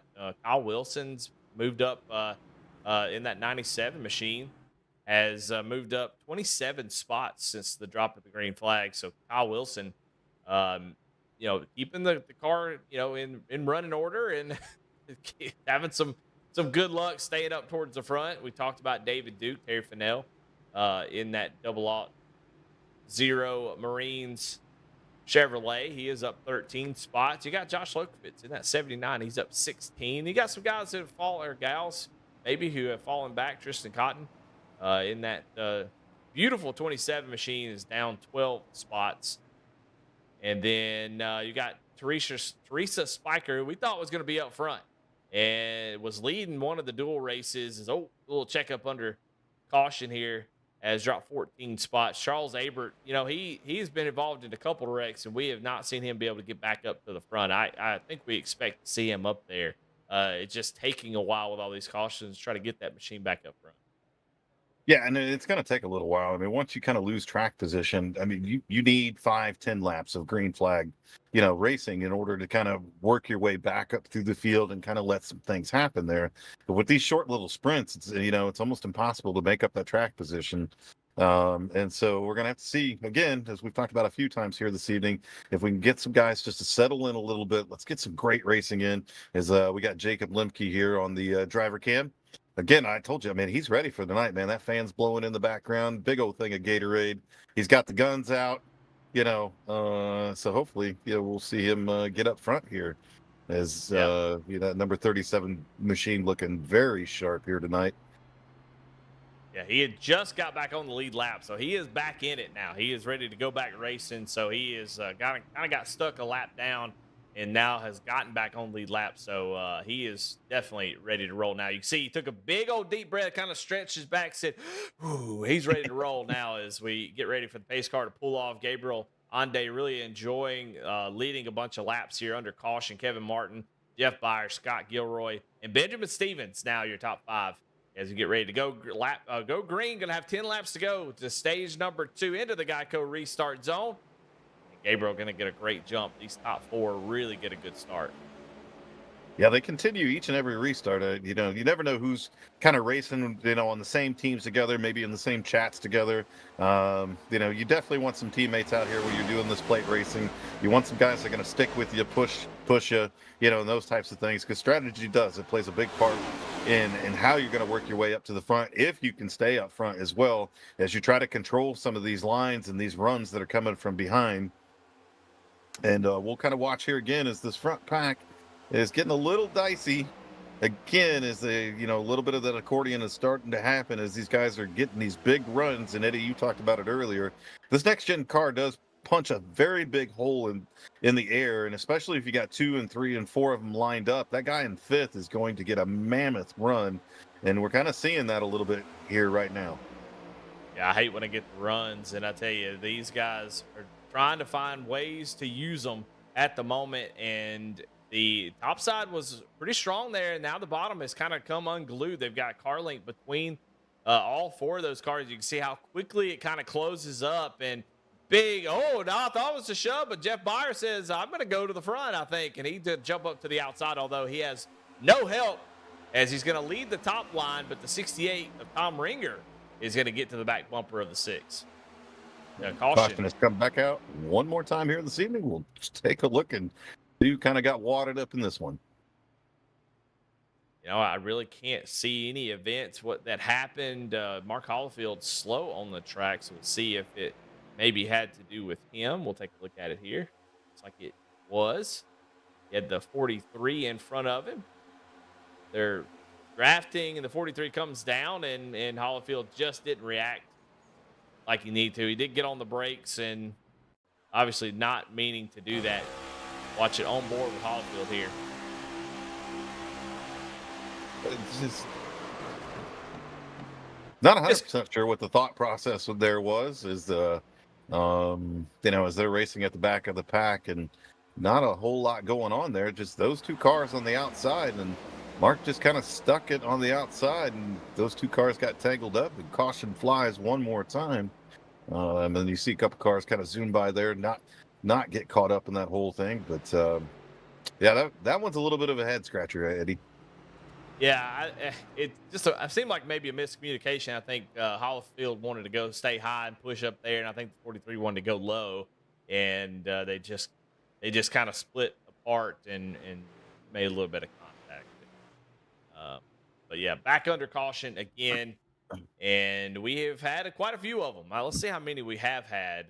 We don't want to highlight this, I guess, but 9 cautions here tonight. One of them, all of them have been natural cautions. So definitely a messy race, but that's not what this race is about, man. It's not yes, we want a bunch of green flag racing, but we've got these are a lot of fellows who've never raced around each other. That's something to always kind of Mhm. mention. It's really hard to plate race, run in a big group with folks you never raced around. You don't know who can take a push. You can't take a push sometimes. You don't know who's going to do what. You don't know what their tendencies are, and so it makes it difficult to come out here and run green flag as hard as these guys sometimes are racing. So, but I did like the teamwork aspect you were talking about when we were under green, and I think that's probably my favorite part of plate racing. It's frustrating to race at a track like this sometimes, but if you've got a team of 4 or 5 guys that work together, that is the most fun that I think you can have on iRacing, because you have a plan, you all stick to it, and if you can make it happen. It's almost like playing on a team sport, like playing football. You've got a play that you've been working on all week, and you go out there and you run the play and it works like it's supposed to. You score a touchdown. It's kind of what that's like here. You've got the pit strategy. You've got the strategy like we've seen on restarts, where guys are letting guys in front of them, getting connected, working together. All that stuff means a lot. And if we ever get green flag pit stops, that also can come into play there, where you come down pit road together, you get off pit road together, get back in a tight group and make up a bunch of time. So it's probably my favorite part about it. If you can get a group of guys that knows how to work together and take pushes and stuff, it really is hard to beat. It is, and it can be a whole heck of a lot of fun. These races could be an absolute blast. I'm a huge fan of plate racing. I think it takes a lot of thinking. It's judging the run. It's judging, who's pushing you, or are you pushing someone, where your teammates are at. Can you get connected with them? What your fuel's looking like. Is the car, kind of getting a little bit hot running behind somebody? I think you've got to have your brain always engaged when you're plate racing. So that makes it a whole heck of a lot of fun for me. And then, to get out at some of these tracks with your teammates, man, you get in line and you're just kind of cruising along. That could be a whole heck of a lot of fun. Now, I don't know that we're going to see green flag stops here tonight. I think that's a little hopeful, but it would be super cool if we did, for sure. But I think you hit on a great point, though, Eddie.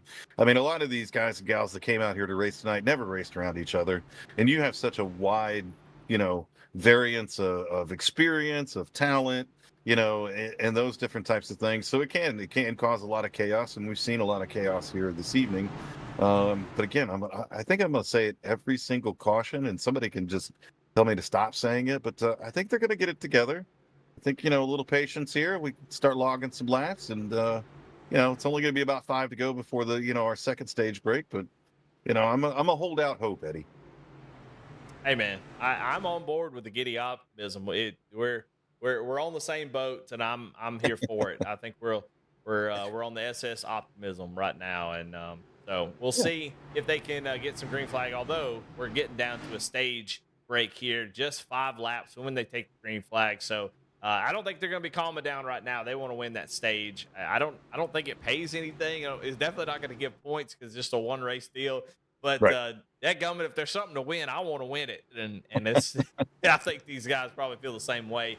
So just 5 laps to go, and then we'll bring Brendan Stevens up here again to shout out some really awesome vets and who are in the race tonight, who are being raced for, or have folks racing for them here tonight. So really awesome. Can't wait to do that again. But pace car getting ready to pull off. Gabriel Ande up front has been there for a while now, and got some guys at the back been trying to get to the front. Charles Abert can't get back up there, but 5 laps to go in stage number 2. They go down into the Geico restart zone. These guys have been getting really good jumps the last few times, and this time a very solid jump for the top 10. You see the 88 of Joseph Causey all over the back bumper of Jeff Byers up on the outside. Gets a big push, and early on seeing that outside line be strong.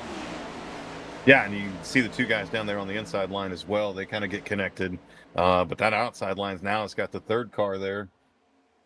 A number 15 machine pushing along as well. You're going to see they're going to freight train right on by that inside line. And now you see George Jewell come up into the picture as well at number 36. 99 kind of drops down there a little bit. Oh, now we're going to see George Jewell kind of poke his nose out there. See if he can't get that inside line up to the front. Yeah, the light bulb went off for the 99, and George in the dark said, well, I want to follow that light, and goes down to the bottom. But unfortunately, the 99 says, you know what, I'm going back up to the top. Now it's a little bit of a 3-wide situation back behind them as they all kind of check up. These guys trying to figure out what line they want to be in, and George really kind of got hung out to dry.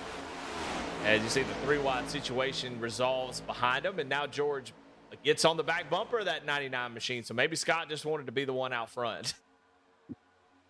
Could be. I mean, everybody wants to get out front, lead a couple laps here, put their name in their car and who they're racing for out front. So a little bit of a jockeying of position up front here as we continue to kind of watch through. But yeah, it kind of settles in here a little bit. We're winding down the laps. Only going to have about 3 laps left to go here before the second stage break here at lap number 60. That inside line, I mean, we've seen it time and time again, Eddie. I mean, it just cannot seem to get going. Yeah, I mean, Gabriel Ande, who was on the pole for the restart there, he's back in 14. So definitely did not go his way. But right now, Jeff Byers up on that outside line with Joseph Causey, Kevin Martin. Those names that you've heard multiple times at this point are kind of controlling the race. But that inside line is definitely building up some momentum here as they go roaring down the back straightaway. Yeah, and now we've got the whole pack together pretty much at this point in time. At least 20 of the drivers up here in this lead pack of cars. We're starting to see some gaps back and forth throughout. So we'll have to see how some people kind of build those runs as they get to them. As we see, a couple of these cars jockeying to get to the outside at this point in time. And again, we're working lap number 58 right now. So only a couple more to go before the stage break comes out. Love to see these guys run it green all the way until that stage break. But yeah, we're starting to see, you see back there right behind George Jewell is Charles Abert. And there's a little bit of a gap there. You'll see a gap back to Chance Taylor there on the outside of his line. As that inside line kind of gets accordioned up there, and we see some guys swerving back and forth. Frederick Seagraves Jr. had a big shove to the back bumper of the 68 as they sort of got checked up there on the bottom line, and that was a massive hit, and he had such a good run that he hit the car and then drove around him through the middle. So he did a good job there, and they kept it together. Yeah, as they continue to race here, getting down to when the yellow flag is going to fly for this next stage break. But right now, I mean, if you look out front, Byers is still out front and kind of in control of this right now, and he's got Clausey right behind him as now as we see, Lakovich, coming up on the inside. Yeah, they're all jockeying for position. Guys kind of snaking down there on the bottom. But right now, that top side has been undefeated. Although the 24, Ben Stevens, he is right on the back bumper of the 79. And they are making some headway here as we come down to the final lap. We'll see if they call the stage right at 60 or if they go back around. But right now, it looks like Lokovitz going to get the push out ahead. And if they end it right here, Lokovitz has the lead, as they are neck and neck for the lead here going into turn 1. Well, we've seen it all night long, Eddie. I mean, Ben Stevens has been the best pusher all night long. Yep. If he's the guy second in line and he's pushing, that's the line that's leading. And we saw it. We saw it right there. Yep. Big problems there for the number 15 car, but everybody kind of gets it sorted out. Wow. As we continue to race. So they're going to come back around one more time before this stage break, but we've got a lap car in front of the lead pack right now, and they're going to catch him very, very quickly. So hopefully that car gets out of the way. Josh Lokovitz leading the way. Big push, though, from Jeff Byers. Not quite going to be enough at the line, and Josh Lokovitz will take the stage win. Stage number 2 is Josh Lokovitz. So congratulations to him. Big push from the 24 got him out front. And I tell you what, Jeff Byers and Joseph Causey, they really had a big push there. Just did not have enough time to get it. So congratulations to Josh Lokovitz for this stage win. Yeah, it's some great racing right there happening towards the end of that stage. Great to see those guys battle it out there for that stage win. And, now we got another 60 laps coming up here tonight. And who knows what's going to happen in this next part of the race. Yeah, I mean, if you hadn't had enough racing, we still got a lot more left to go. So if you're the type of person who wants more, where you're going to get it? It's we got a lot more. Yeah, it's right right here on now. V-Speed. Yeah, right here on V Speed. We're gonna be here all That's right. night. It's an all nighter. So hopefully, I've got my Ricky Rudd eyelids pinned back now, where my eyes are open. So we're ready to go all the way to the end as we're getting ready for some pit stops here for sure. Everybody gonna come down pit road. You do not want to stay out here, as Pat. It is possible we go 55 laps under green flag. You couldn't even get that full sentence out right there. I mean, I that was had a impressive. cough. It was a cough. You had a call. You had something. Yeah, Okay, something I in my understand. throat. Yeah. I mean, get your throat lost and it'll be okay. Okay. But yeah, we're gonna see all these cars come down pit road right now at this point in time, grabbing a fresh set of tires. I mean, I think most of these cars have probably been on pit road at some point in time here tonight, whether they were involved in an accident or just through that first stage break or whatever. But everybody's gonna come down, get them a fresh set of tires, fill the tanks up full of fuel, and get ready to get the second half of this race kicked in. And again, I mean, we've seen some of the same names up front all night long.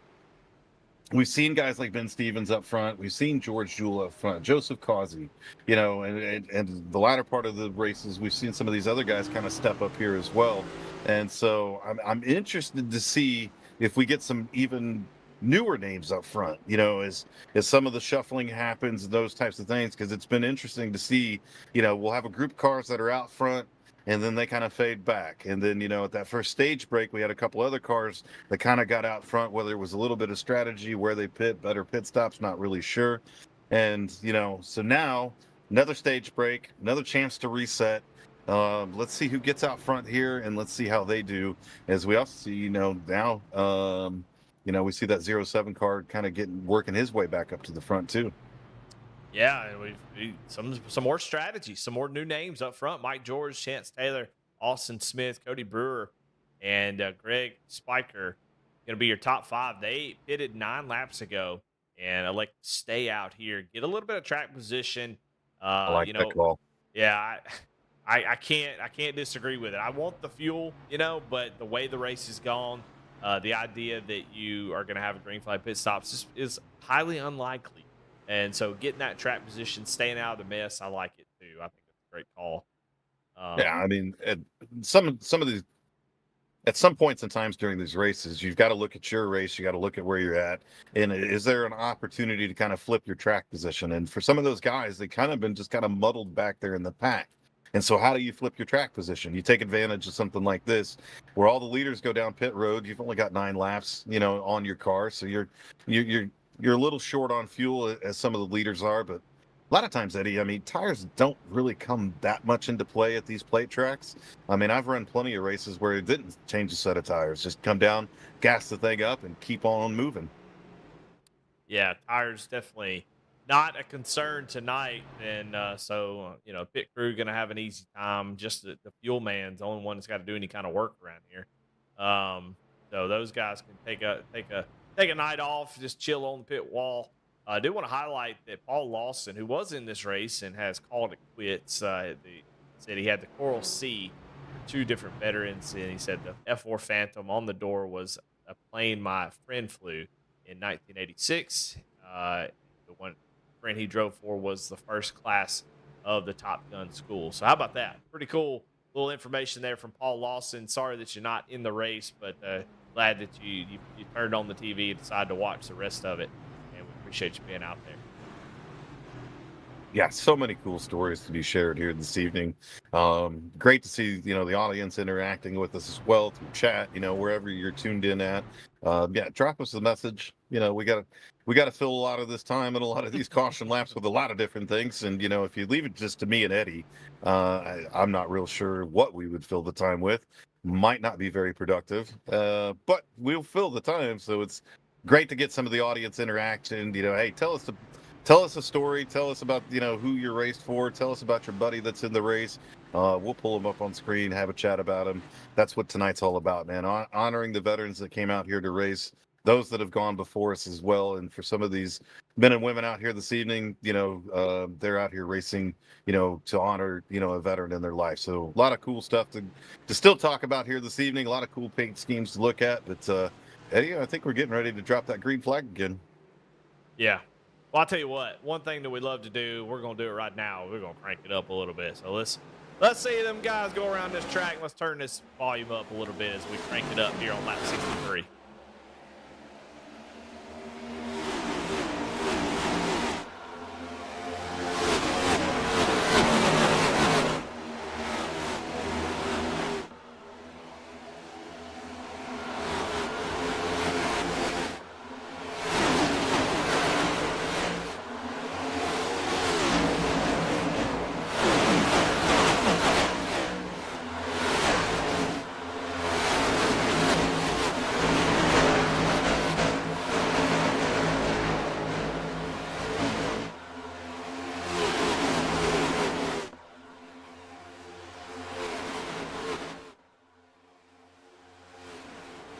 Well, you can tell how fast them jokers are going right there is, man, they are flying around the track. And right now, Mike George holds that top spot there on the outside.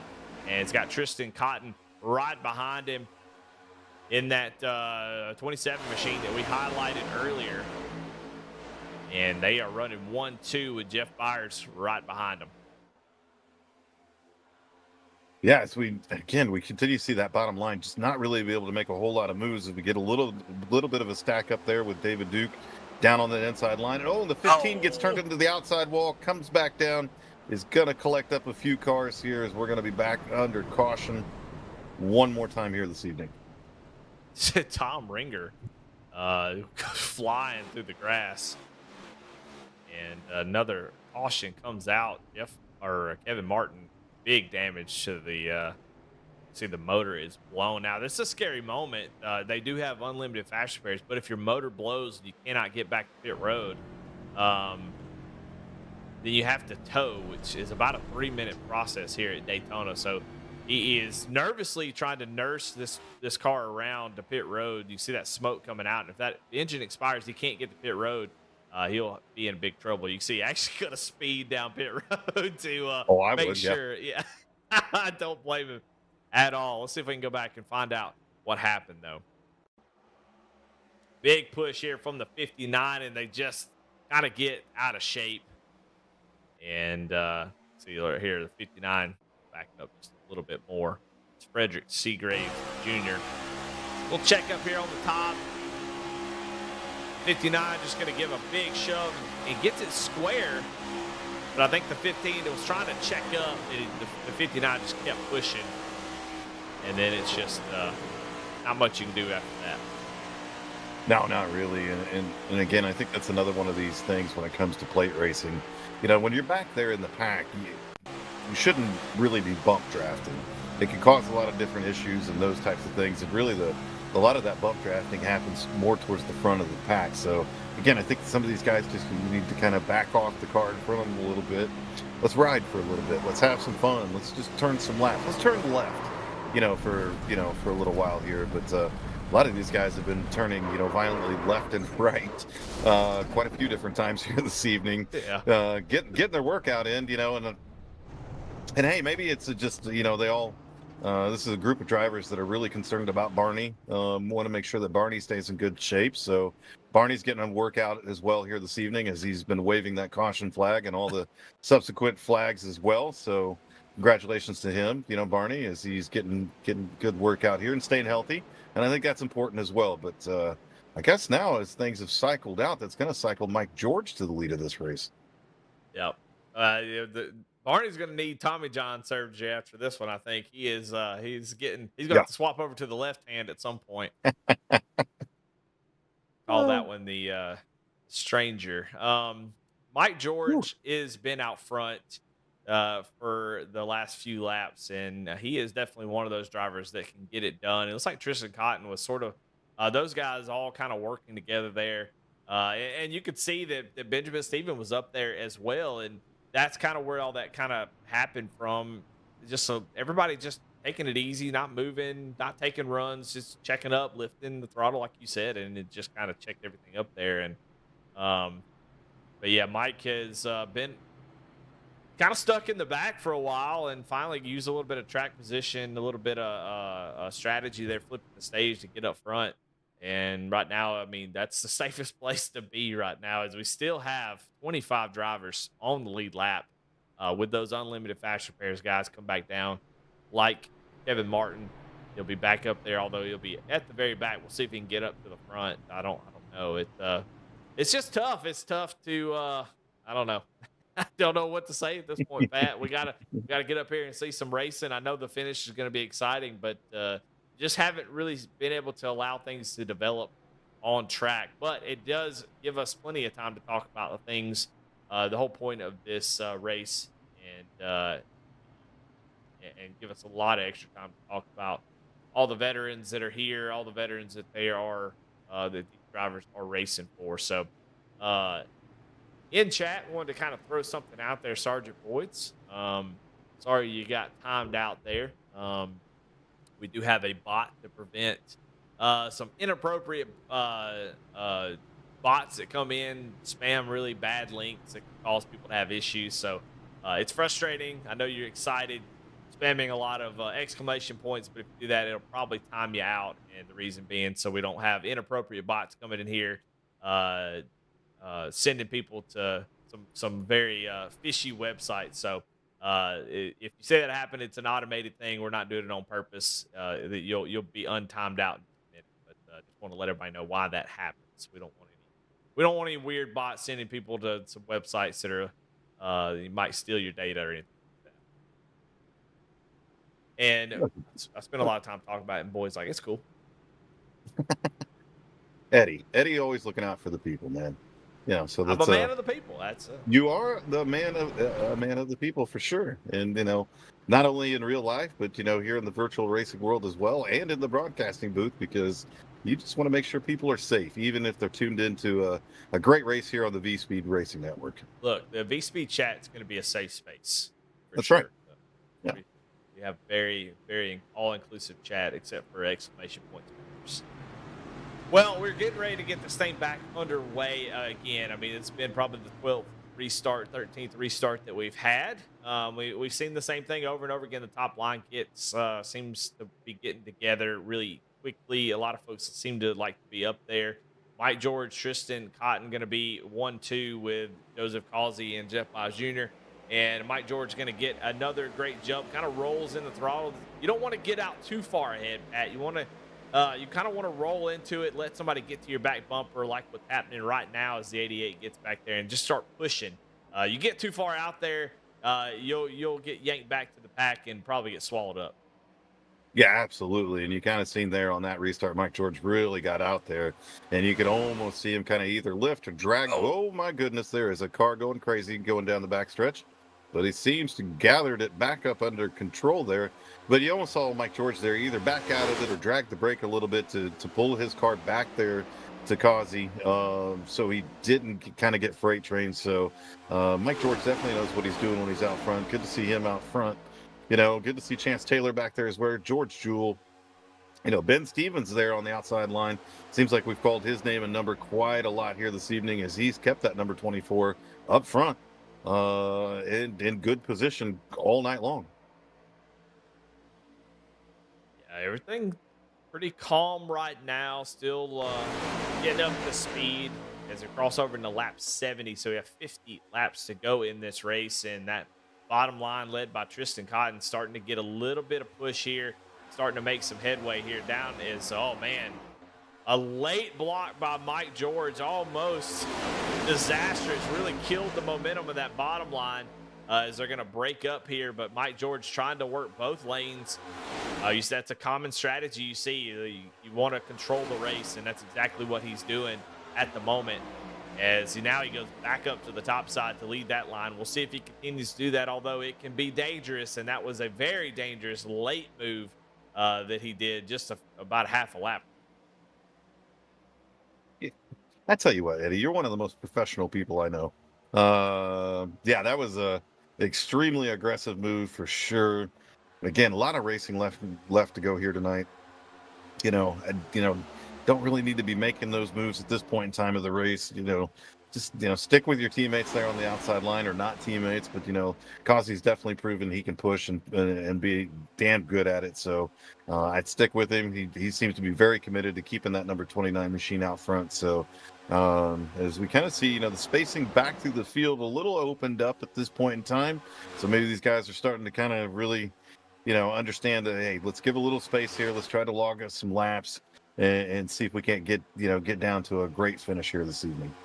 Well, I spy with my little eye Chance Taylor in that number 21 machine, that blue car. Haven't talked much about him so far, but we know that he can get it done at a track. He's got George Jewell right behind him. I'd be watching that pair if I was y'all. I know Shasta Jules is watching, and Chance Taylor's got a lot of fans out there in the chat. But been waiting on him to get up here to the front. Chance Taylor has made his way up to third. Starting to settle in here is weird. So you got to feel it. I don't know. I'm feeling it. I'm feeling just a little bit of urgency of like, oh, this race is starting to click away. We're 72 laps in, less than 50 to go.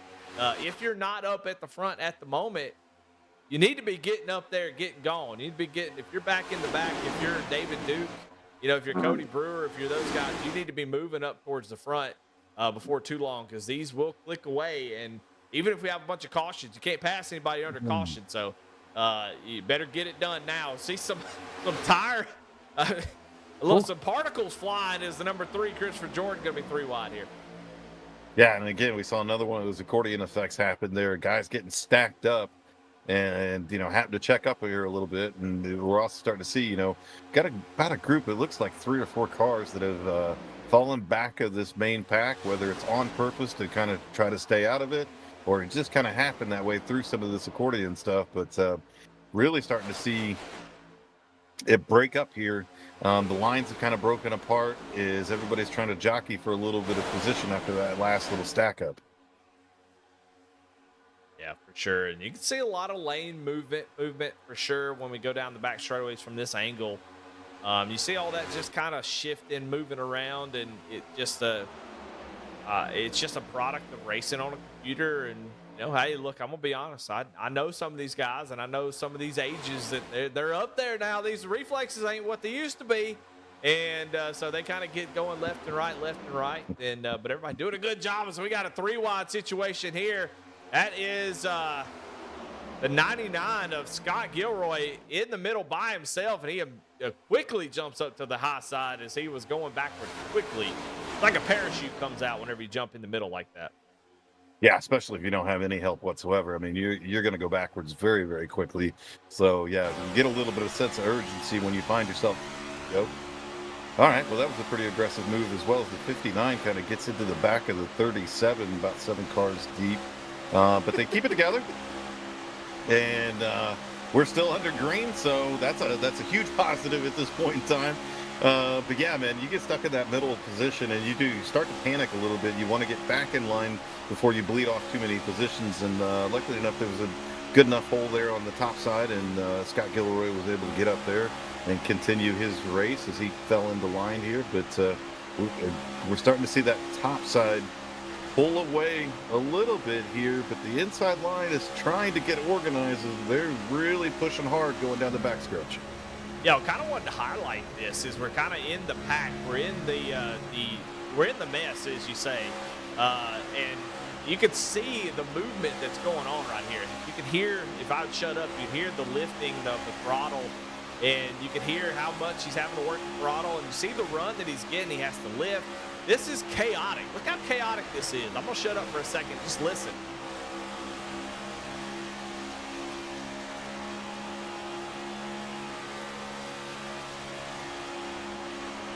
He's got it full, flat to the floor here, but watch, he's going to get a big run here as he's going to suck up to the back of the 99.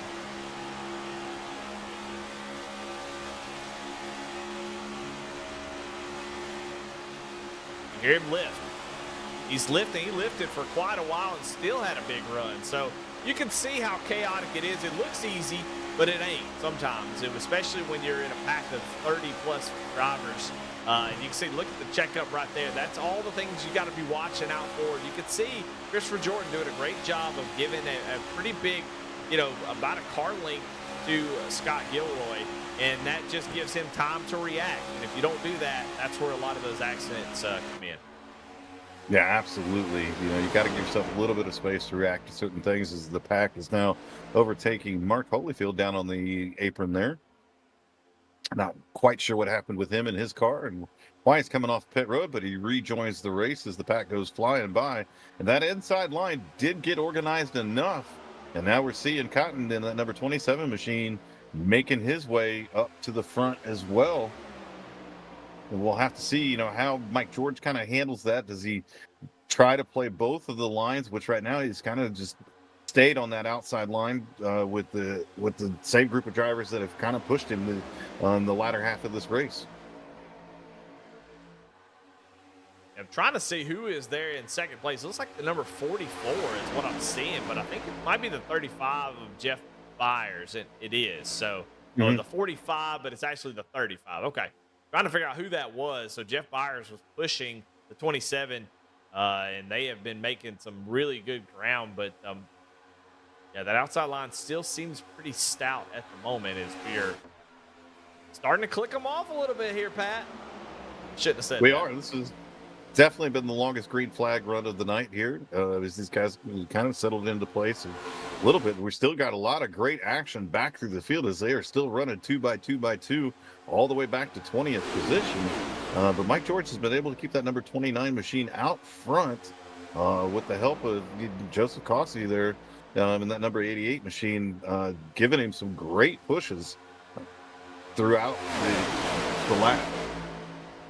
Well, I tell you, one thing that we have to be concerned about, which I never thought this would be consideration, but only 80% fuel in these cars here tonight. So pit stops are going to happen here for Chance Taylor and Mike George. If we continue to run green here, they definitely cannot make it to the end. So they're closing in on lap 30 for pit stops. We got a group of cars right on time. So which honestly, this isn't a bad idea. Even if the caution would come out, I mean, Daytona being such a large track, they're not going to go a lap down here. So if they get these pit stops done, they can be organized about it, and they can get going again. And that's another thing we talked about it earlier when it comes to teammates and those types of things. You want to pit with friends as well. You want to get back out there and have drafting help to get back up to speed so you don't get overtaken and you don't go a lap down. Right now, it looks like Mike George is going to get off pit road first. They just dropped the jack on George Jules' car. Chance Taylor comes out in second. So these three cars are going to need to get organized, hooked up together, stay in line for this strategy to work out. Yeah, they had to take a lot of fuel, so they elect to take 4 tires as well. They might as well take some tires. It's about, honestly, 4 tires is probably the wrong call. I think it's going to be tough here as the pack's coming up really quickly. You see the pack right back there as they're coming off pit road now. These guys are up to speed doing 190 miles an hour. And then you've got they're coming off of pit road now and they're hooked up, but they've got to get up to speed and that pack's going to swallow them up quickly. 2 tires is really the call there because you can get a full tank of fuel, especially 80% fuel around 10 seconds. Taking 4 tires is going to net you about 14 seconds. So Mike George did the right thing. He was on pit road for 11.5 seconds and had to actually wait on Chance Taylor for that extra 3 seconds. We saw him slow up at the end of pit road to help Chance Taylor get caught up. And you can see now they are in a big trouble. Scott Gilroy is already in trouble. Or whoever George it was. Jewell. Who? George Jewell. Yeah, George Jewell. Sorry. He is. Look at this. This is the danger of taking 4 tires and not being on top of the strategy. And he is, he's getting swallowed up. Nobody will go with him because he's got that blue name on there where he's a lap down, although he's been up front most of the race. And now he's going to have to settle in this pack. And, I can't believe this happened, Pat. I can't believe it. I thought for sure that was a great call, but it turned out to be sort of a scary call now. They had to come down pit road and get that fuel. And now they've got a few laps to go before, if a caution does come out, they want to stay out ahead. They're probably going to have to come back down pit road. So, tough deal. I know they didn't expect for it to go green here for sure. Yeah, it always goes that way. You try to figure out your strategy. You try to flip your track position. You go through all the different scenarios in your mind. You're like, well, the race has been going this way. This is the way it's been trending here a little bit.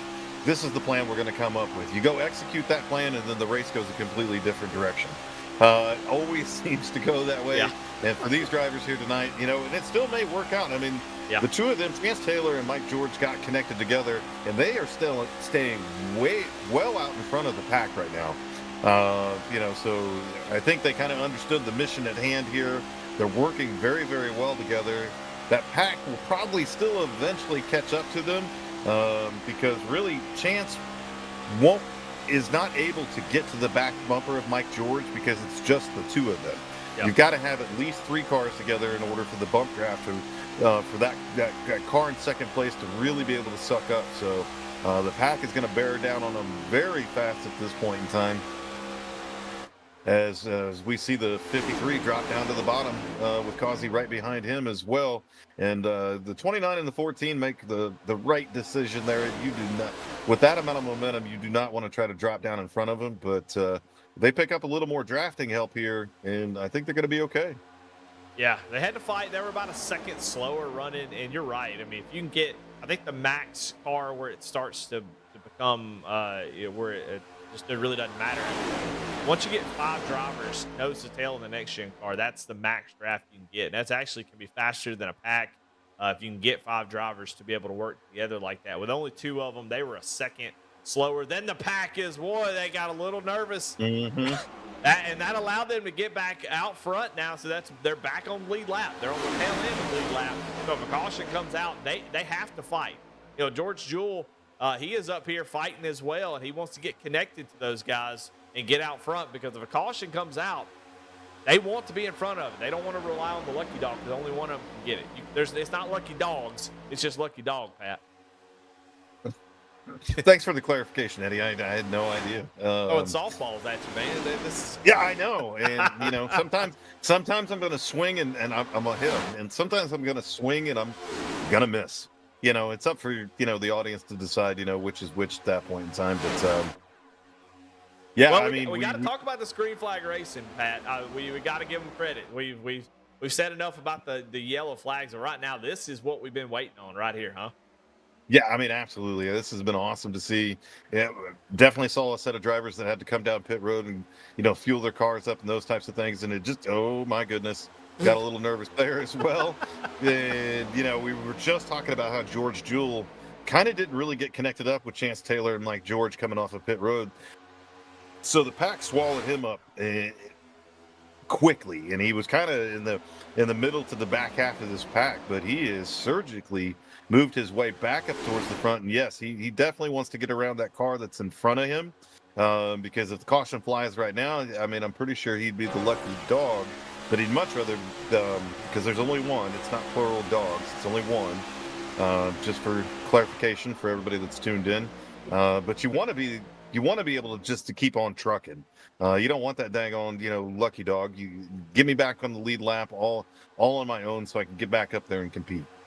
Yeah, and like right at this moment, George Jewell's going to be stuck a lap down because Gabriel has gone out front. And so as these lines ebb and flow, it's really nervous for George. And George tried a couple times to try to sneak up to the outside of Jeff Byers and get connected with his teammates. But right now, you kind of where you need to be. You kind of stuck there. There's really no moves to be made because if you're the caution, you don't get any kind of lucky dog. So right now he's back to lucky dog. So you see how this is how nerve-wracking this could be for these drivers who had to come back down pit road. But we are closing in on pit stops being needed for a lot of these other drivers. Jeff Byers closing in on 27 laps on his tank of fuel.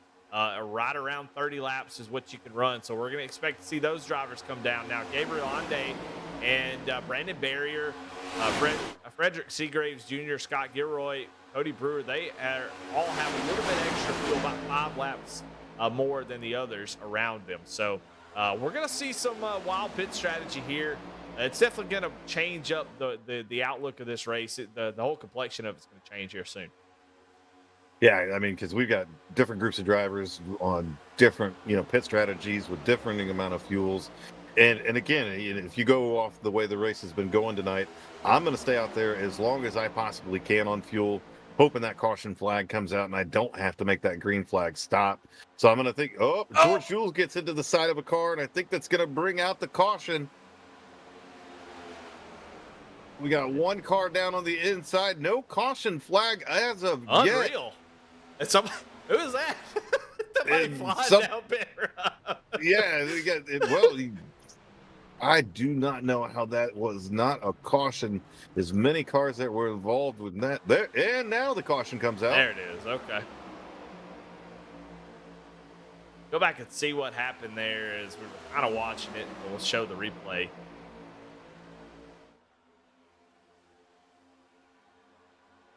George just comes down off the top side of the track, and the 88 of Joseph Causey just goes spinning. I like I said, I don't know who the heck this is. It's just kind of flying through here in just a second. Oh. Well, I missed it. But anyway, and then there was multiple drivers involved. I don't know who it was, like the double zero of Terry Fennell, Tom Ringer. Made a little bit of contact, got sideways, and you can see that car's Tom Ringer not tracking the way it needs to. So, yeah, I mean, we were waiting around. That was likely to happen. Unfortunately for George Jewell, that's going to keep him a lap down since he was.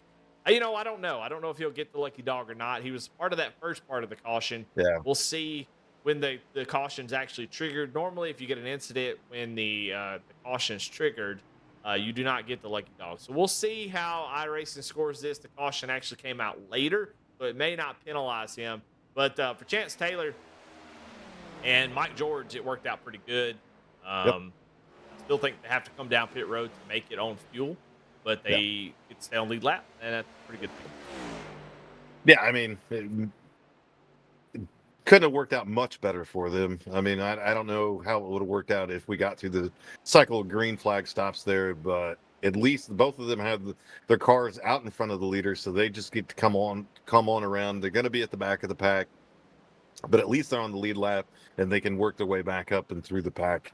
And kudos to all the drivers, for that long green flag run there. I'm not exactly sure how many laps that was, but that was a great run right there. We saw a lot of, jockeying for position. We saw a group of drivers had to come down for some green flag stops. So that's the type of racing we've been waiting on all night long.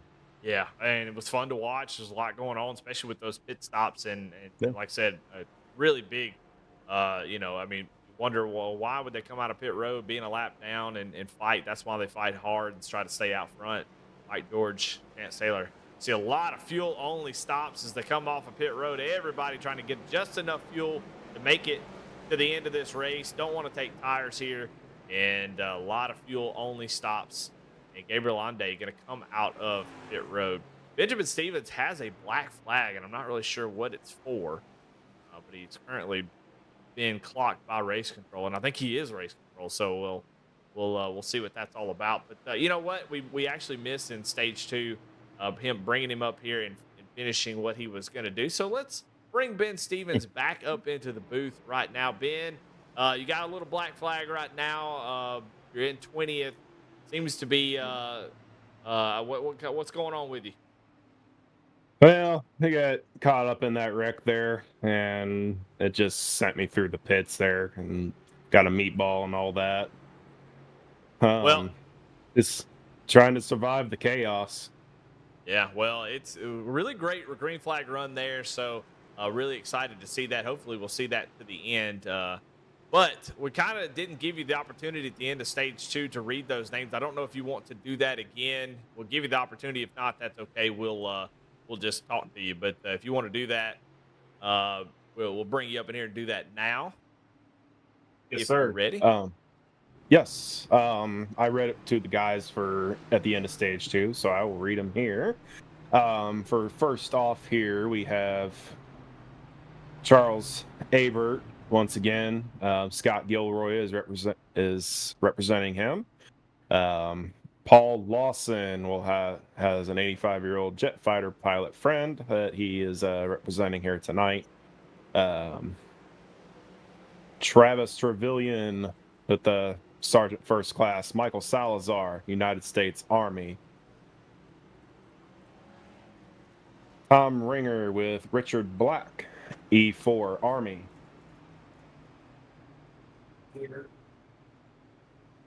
Brandon Barrier with his grandfather who served in the Korean War. Tristan Cotton with represent Specialist Ian Williams from the United States Army. Josh Keller, Staff Sergeant Brian Boyd, United States Army. Josh Lokenvitz, nope, never mind, sorry about that. Gabriel Ande, represent his grandfather and stepdad, both E4s in the Army. Jessica Childs, with Eli Childs from the Air Force. Nick Giles, Mike with Mitchell Hazard, hospital man. Greg Spiker with his son, James Spiker, sergeant in the Air Force. Myself with Michael Reaver, Air Force. And then Michael Matta with Scott Matta, Air Force. Thank you all that have served. Awesome, awesome. Well, I appreciate you coming back, doing that again. Sorry we missed you at the end of stage 2. You got that black flag, man. Are you going to be able to get that thing served to get back in this race? Well, looks like I got an EOL here, so it just told me to drop to the end, although I'm not at the end of the line for some reason. So I'm not sure what iRacing's doing tonight, but it's giving me a drop to the end, so hopefully we can recover here. Been one of the best pushers all night. Good luck. Thank you. All right. Well, we are back under green. Definitely appreciate him doing that again as Gabriel Ande out front. Brandon Barrier right on his back bumper as we're back green here with just a few laps to go. 25 to be exact as we are closing down to the end of this thing, Pat. Oh, big move to the outside goes Jeff Byers with a massive run and made a wild move, and that was almost disastrous. It almost was there, and yeah, I mean, I can't believe we're kind of winding this thing down. Just a handful of laps here. We say a handful. I mean, it's been 120 laps here tonight. We're on working lap number 95 here, and again, I think we're going to start to see the action pick up a little bit as some of these guys towards the back, like Mike George and Chance Taylor, that had that alternate, kind of pit strategy. We're going to have to see if they can work their way back up towards the front. Yeah, I think it's going to be difficult. As you get to the end of these races, there's less room that's given, less grace that's given, which you'd say, well, you give it a little bit less? Yes, you can. And you're about to find out why, as you're going to be all over the back bumper. You're going to be pushing, and you're not going to be doing as much lifting, especially as you click over to about 20 to go. It's going to change the outlook of this race. Everything's going to get a little bit wilder, and you can see somebody going up and hitting the wall. They're bouncing off the wall and still pushing. Hey, it's go time at this point in time. I mean, it's been a long night. These guys have been behind the wheel of their rigs here for a couple hours at this point in time, and everybody's probably getting a little antsy here as this thing is winding down. I mean, we showed very early on during the race, there's some really cool prize packs on the line here. So I think some of those guys got it in their mind, and we're starting to see a couple guys up front too that we just haven't seen up front. And it's good to see some of these other guys get up here, mix it up a little bit, get them some camera time as well. So going to be really, really interesting here as these laps continue to wind down. Can some of these cars, towards the back of the pack, make it towards the front, or is that track position going to be the key to this thing? Mike George, Chance Taylor running 14th and 15th. George Jewell did get back on lead lap, so I guess he did get the lucky dog. And he was definitely a lucky dog because he calls the first part of it. So very, very important that he does that, and he is back on lead lap. But look at that big push from the 97 of Kyle Wilson, pushes Jeff Byers out front on that outside line as the inside line just dies there on the back straightaway. As now here comes the 99 of Scott Gilroy, and the 3 of Christopher Jordan going to jump down to the inside, lead that front, the bottom row, as you see the top line sort of split up there. Yeah, a little bit. Started to see some of the gaps up there. And again, I mean, if you're going to control one of these lines, it takes a lot of help from the guy in second, the guy in third in line to push. And it's getting a little nervous up front again as we're getting some bumps, fifth, sixth in line. They're kind of playing tag here a little bit. as we got a car stuck in the middle here. He's going to be able to get up to the outside line right in front of Mark Harleyfield. And the action up front is getting very intense here as we continue to wind these laps down, getting ready to come up on lap number 100 of the scheduled 120 here in the Honorable Recharge 300.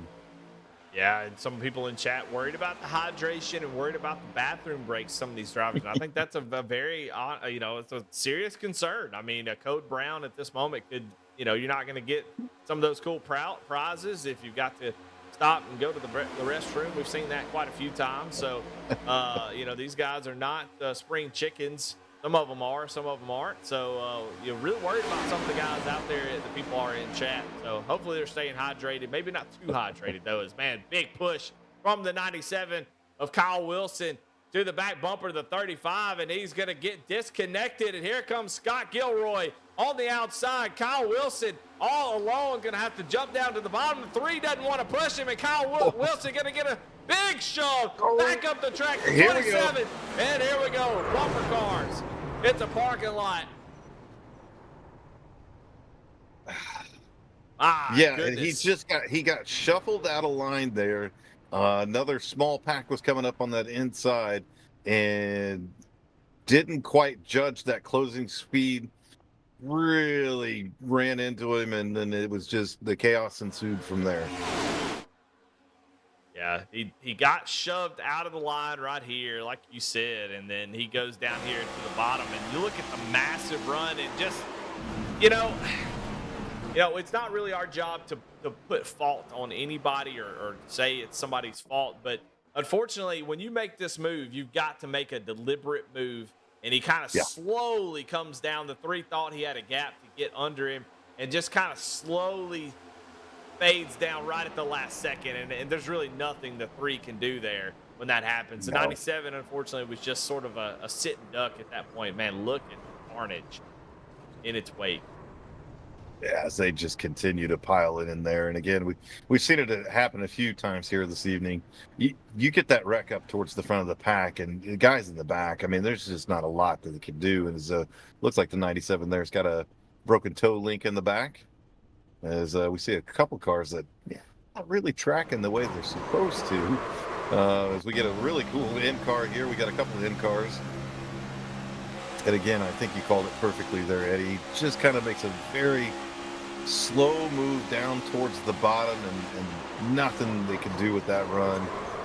And then, again, chaos ensues from there. A lot of wrecked vehicles again here, and brings out our yet another caution here this evening.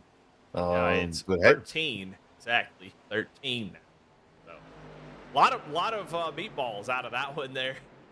Joseph Causey with a meatball, Tyler Fennell, the meatball, Christopher Jordan, of course, Tristan Cotton, and Kyle Wilson, all with meatballs. We're going to go down and get that fast repair and get back out there. But, I mean, he expected that kind of stuff to happen. And when he pulled out of line and he lost that draft, you could see just how much of a parachute. Like, these cars punch such a big hole in the air. And he was dropping like a rock. It's like he was on a different track at that point, just so far off the base, and that's what happens. But Jeff Byers loves it because now he is out front. We're going to click off laps. Is there any easier laps to lead a super speedway than under caution there?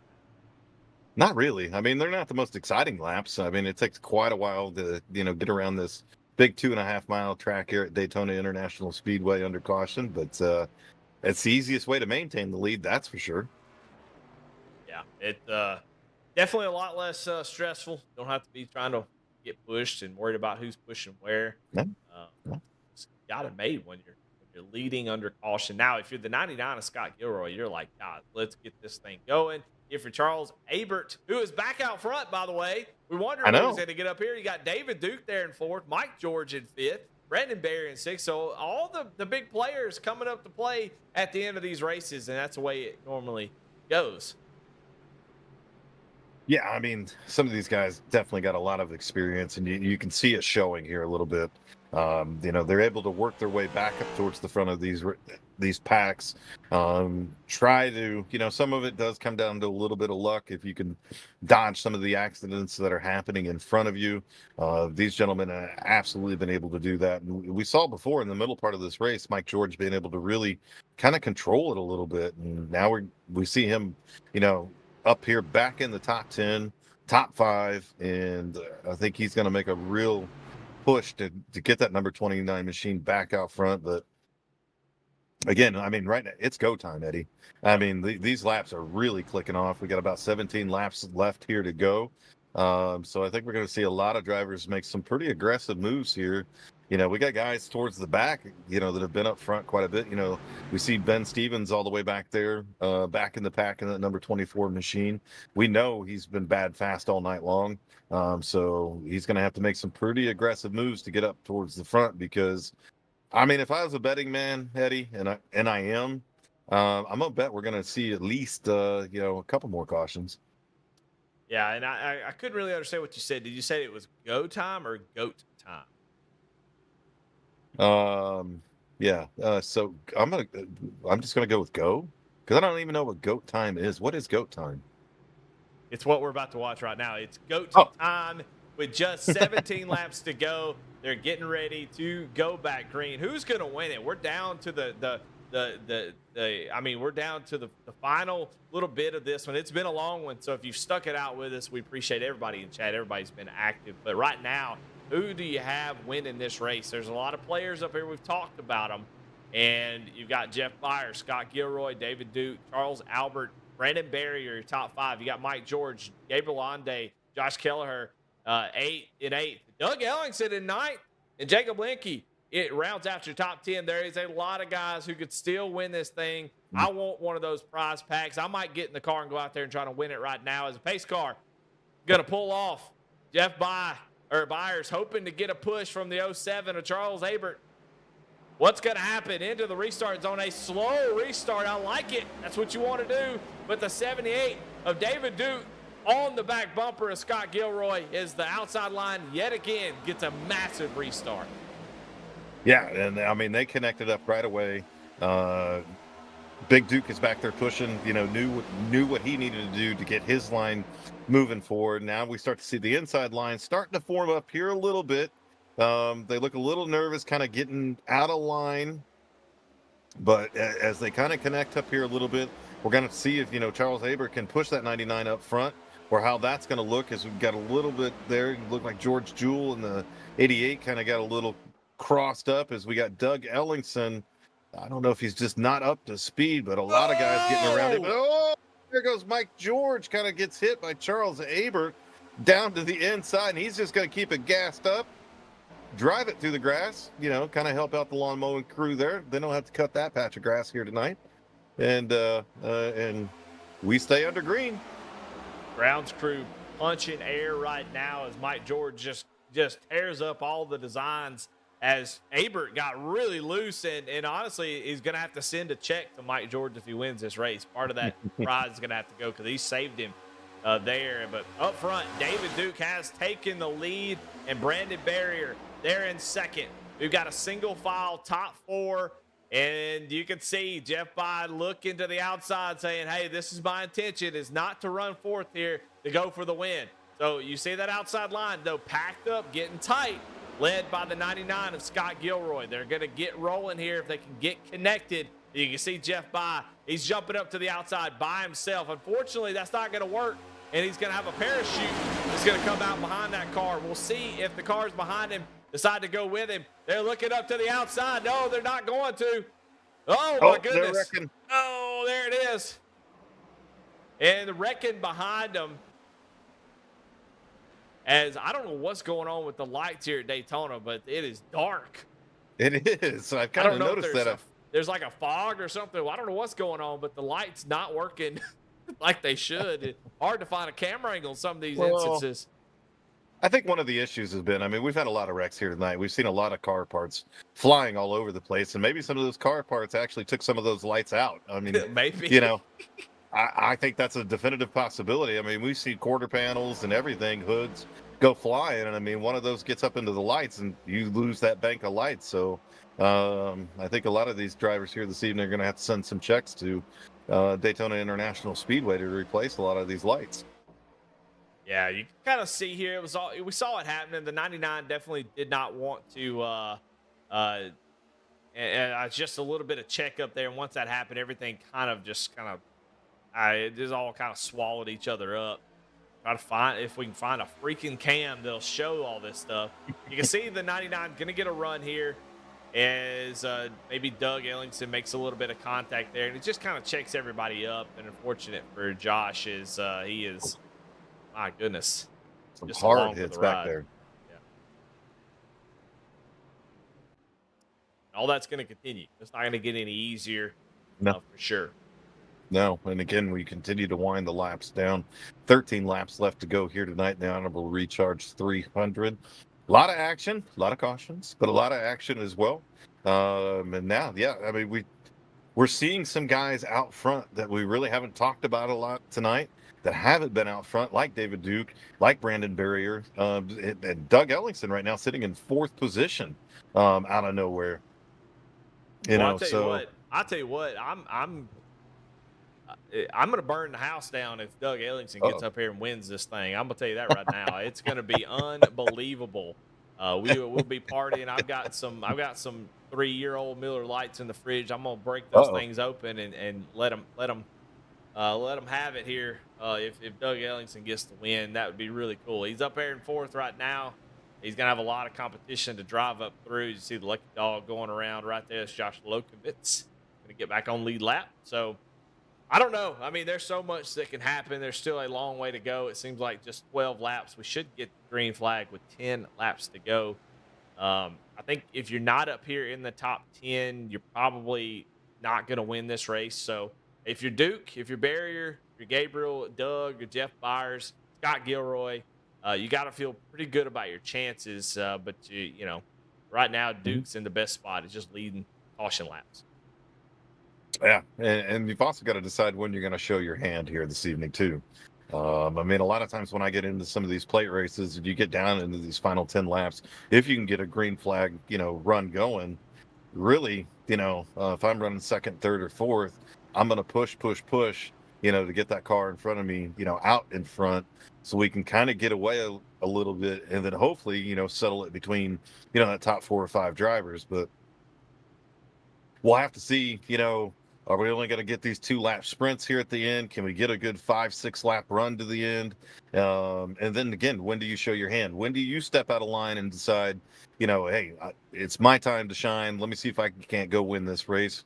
Or, I mean, do you just stay committed to the car in front of you? So there's going to be a lot of interesting decisions that are going to be made over the next handful of laps. Yeah, I think a driver that is probably, at least learned something is Jeff Byers here, who he tried to make a move on the outside by himself and immediately got swallowed up. And that's kind of where, the wreck, he's not the cause of the wreck, but that's just kind of where all that happened. Is he tried to go to the outside. He was in line in 4th and jumped up to the outside by himself, and it just dropped like a rock. So, yeah, that was a learning experience for him. You can't make that move. That move is not going to work. It's going to end up losing you the race. So you're right. It's about making the move at the right time. If I'm up here at the front, if I'm Brandon Barrier, if I'm a Gabriel Onday, I'm going to push the driver in front of me until I either see checkered or see God. I mean, it's one of the two. And if I get the opportunity coming off of turn 4, I'm going to make my move then. But trying to position myself, you get out of line, all that's going to do is draw the competition back to you. So you better push as hard as you can if you're up front, because these guys behind, you see the 24 back there, Benjamin Stevens, he's back in this thing, and all these guys want to win this race. You just too much racing up here at the front, they're going to lose the race. So I think if you're up in these top 2 rows, I think you got to push and keep pushing until you get that white flag. Yeah, I agree with you. I mean, now's the time. If there wasn't a better time before, it's just push. And then, if the opportunity presents itself, in that final lap or whatever the case may be, to make your move. But let's get it down to that white flag lap. Let's, have Barney wave that flag one more time. and then settle this thing out. So, but we'll have to see if the patience is going to hold up. I mean, there are guys back in 15th, 16th, 17th, 18th position that want to get up here. They want to win this race. So how patient are they going to be? So again, Eddie, if I was a betting man, and I am, we're going to see that yellow flag at least a couple more times. Just like they say in the delivery room, just push. Here we go. 10 laps to go as they take the green flag. David Duke, Brandon Barrier side by side. And green flag back out. These top three get a big, big gap. And I don't know if that is going to be great. Barrier going to try to jump in line almost immediately. He is in trouble if he does not get down to the bottom. But he's going to be out there by himself. Is Gabriel going to get to the back bumper of David Duke? Barrier now down to the bottom as Jeff Byes is just waving the 99 on saying, let's go. We know Jeff Byes not going to wait. He's going to jump up to the outside. There they go. Big push, and we'll see if they hang on to it. They do. Bye going to give Barrier a big push as he goes out front. Duke, nothing, no help down on the bottom as they get freight trained. As here comes Jeff by himself. Going to try to make the move. The 99 can't decide where he wants to go. Going to follow Jeff down to the bottom. Oh, and they're shifting. They're moving all over the place. Brandon Barrier holds that top line. Can he get anybody to go with it? Oh, Doug Ellingson's going around.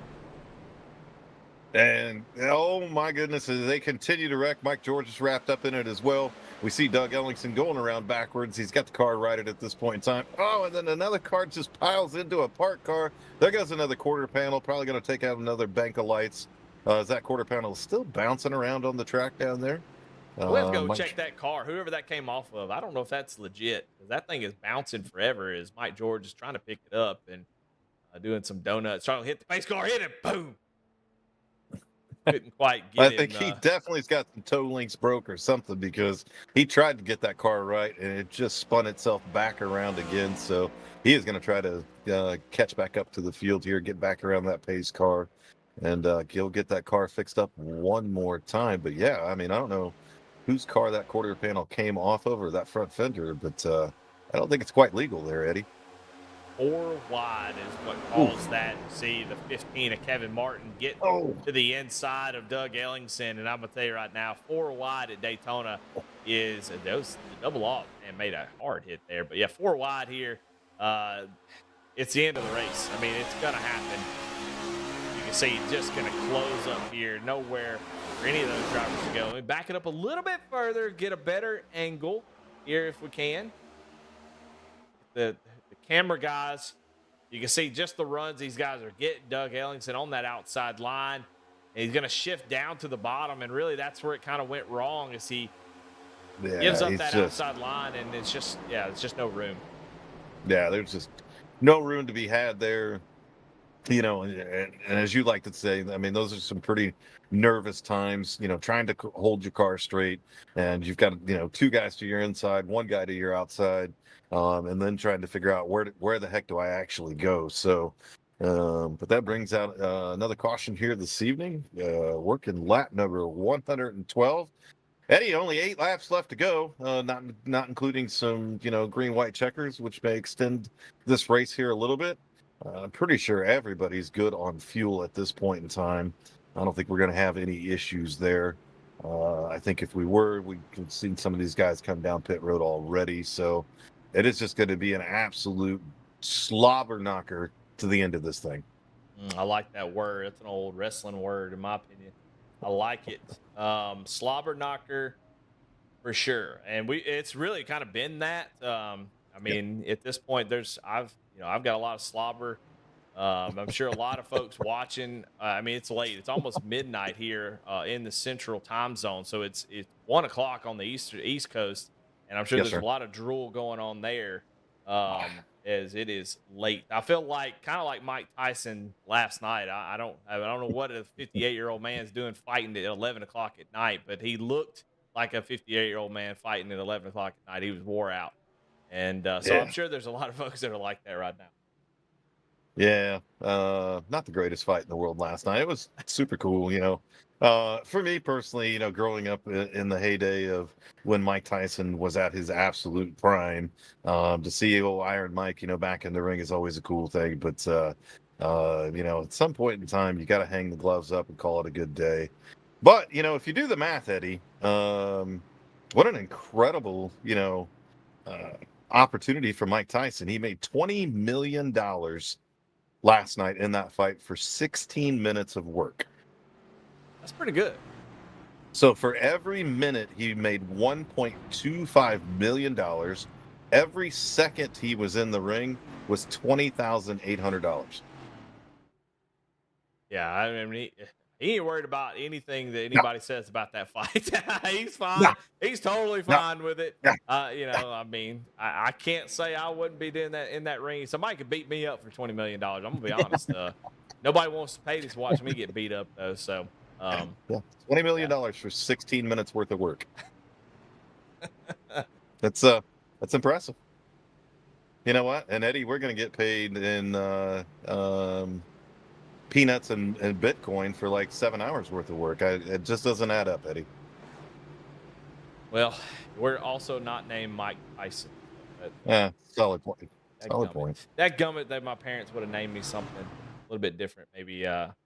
Well, we're gonna get there, though. Yeah. So, something we haven't really done yet as we get ready to go green is we haven't really thanked a lot of the sponsors that have been going over the top here, but real quickly we'll go over them: Black Rifle Coffee Company, Big Duke Sim Racing, Goat Locker Racing, High Velocity Sim Racing, Spartan Simulate Racing League, Oscar Mike, AMR Paintworks, and SM Racing.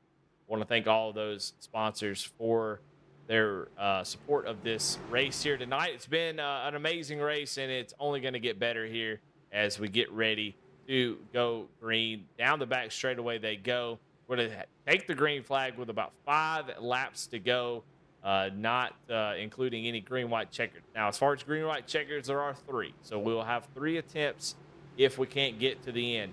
The likelihood of us running 5 laps green, I would say are probably the odds are plus, I don't know, 20 million. I'd say that's probably a good line there. Good luck on your betting, your DraftKings sportsbook. The line is plus 20 million on do we make it to the end. Pretty good odds, I would say. I would have to. Yeah, solid. But anyway, I got $1 on it. Yeah. Well, Jeff Byers, Brandon Barrier, they lead the lines. They have the most power at the moment. But they also can be the most vulnerable if they get pushed out too far. So it's going to be a wild finish. I hope y'all are strapped in. Tighten the belts one more time. And, if you got a seatbelt in your computer chair on your recliner, definitely go ahead and lock that bad boy in because we're going to get this thing done at least at some point. For sure, in the next few laps into the Geico restart zone, slow rolling is Jeff Byers. That's exactly what you want to do to get that 88 pushed up behind you. Is Joseph Cossie back in this thing after being wrecked earlier in this race? Unlimited fast repairs give you new life. The bottom line this time, though, gets a better jump than what we've seen as you see the 88 all over the back bumper of Jeff Byers.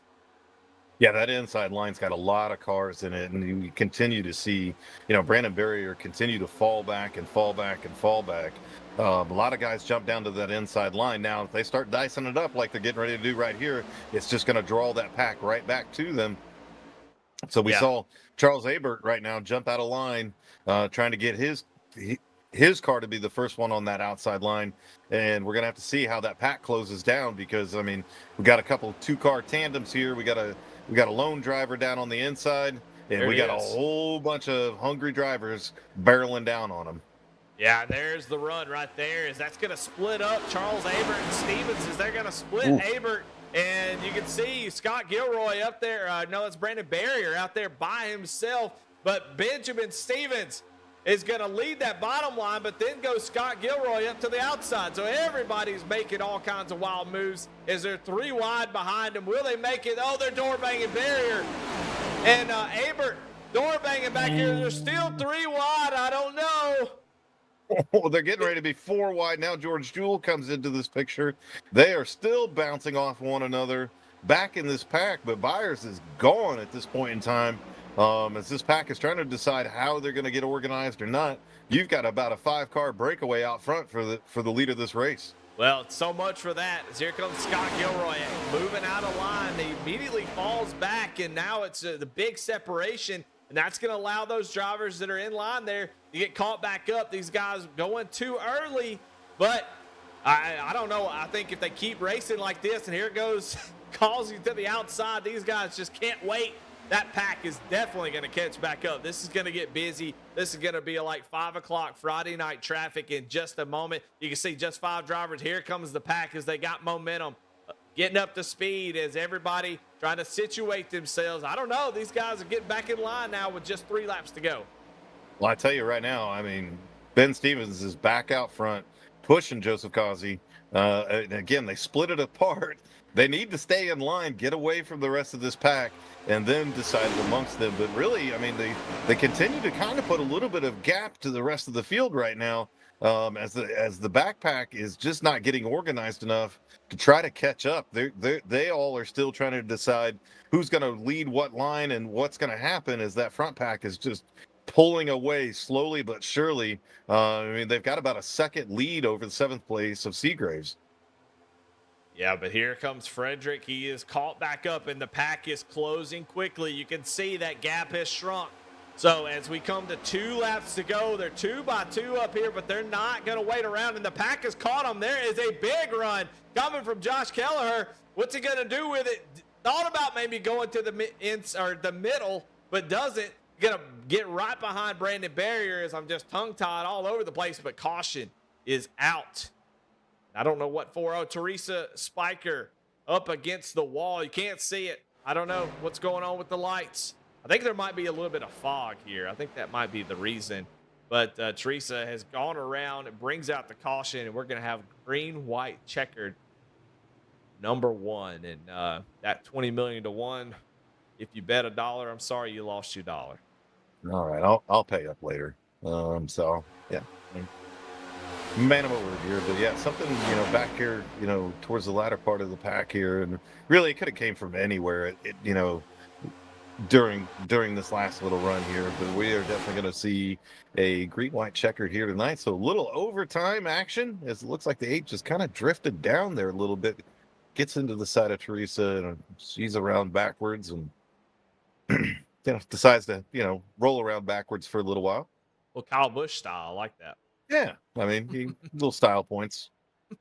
And finally get that thing righted and back around, get the car fixed up and get back out there on track. But we're going to rack them back up again, Eddie. We're going to stack them together and see who can get back out to the front here, as we're showing Scott Gilroy out in front right now with David Duke right behind him.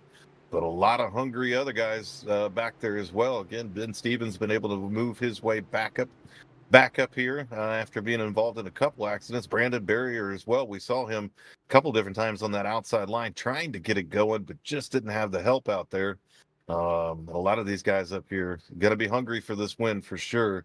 And we got 3 chances here in overtime to make this happen. And I tell you what, Eddie, I'd love to see this thing finish under green and not caution.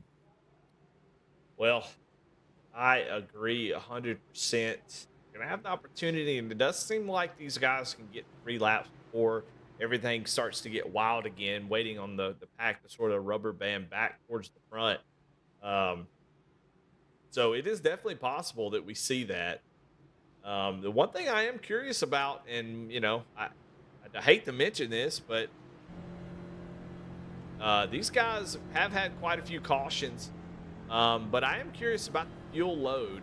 Scott Gilroy, David Duke, Brandon Barrier, Jeff Myers, Gabriel Ande. They pitted 28 laps ago, and we know you can run around 30 laps. Of course, a lot of them have been under caution. There have been quite a few caution laps. But if we do get 3 green, white, checkered, do they have enough fuel to get to the end of those green, white, checkered? That's something to be concerned about. I don't know, building fake drama. That's what we're supposed to do here in broadcast booth. I don't know. But it's something to consider. Can they make it? It doesn't seem like they're saving fuel. I went on board with Scott Gilroy. He was running in 2nd gear. And you go over here to David Duke. He's running in 5th. Lower RPM, save a little bit of fuel. But don't see any clutching or anything. So, yeah, I don't know. It's still a concern. If I'm Joseph Causey, I feel pretty good. I've got enough fuel to make it in. Ben Stevens, Frederick Seagraves Jr., he's got enough fuel. So, I don't know. I don't know how much of a concern it would be. We don't know exactly how much fuel they have, but something to think about as we get down here if we have 3 green, white checkers. Yeah, and some of those guys might be getting a little nervous. We've run quite a few laps under caution here, and that definitely helps out the fuel mileage. And there's a ton of tricks for saving fuel under these cautions, whether you clutch it, kill the engine, and pop start it back again, or what. There's a ton of different things these guys can do. Put it up into 5th gear and keep the RPM super low, which obviously you're not going to burn as much fuel that way. I think most of these guys are gonna be okay, but you never know. And again, I don't want to ruin anything by not building fake drama, because we're supposed to. And we want to make it exciting. We want people to be tuned in and be like, is somebody going to run out of gas? I don't know. All things are possible for sure. But I don't know, Eddie. I'm going to go on the side of optimism and say we don't use all 3 green, white checkers. I don't think we're going to do it. Okay. Right. Well, you said that they're going to rack them and stack them, and you didn't finish the rhyme. I would love to hear what you could rhyme at the end of that one. Backpack them, crack-a-lack them. Yep. What you got? Actually, I don't think I'm going to be able to top crack-a-lack them. That's actually pretty impressive. And honestly, it sounds like you've been thinking about this for a little while and then just threw me on the spot without allowing me to think about it.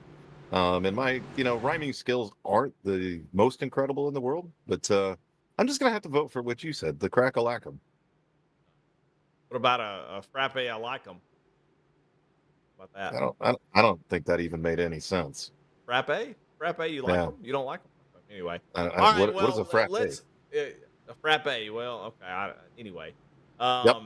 well, I think at this point with the green, white checkers where we're at, it's really depending on what these guys do. They've shown that they're not willing to just ride.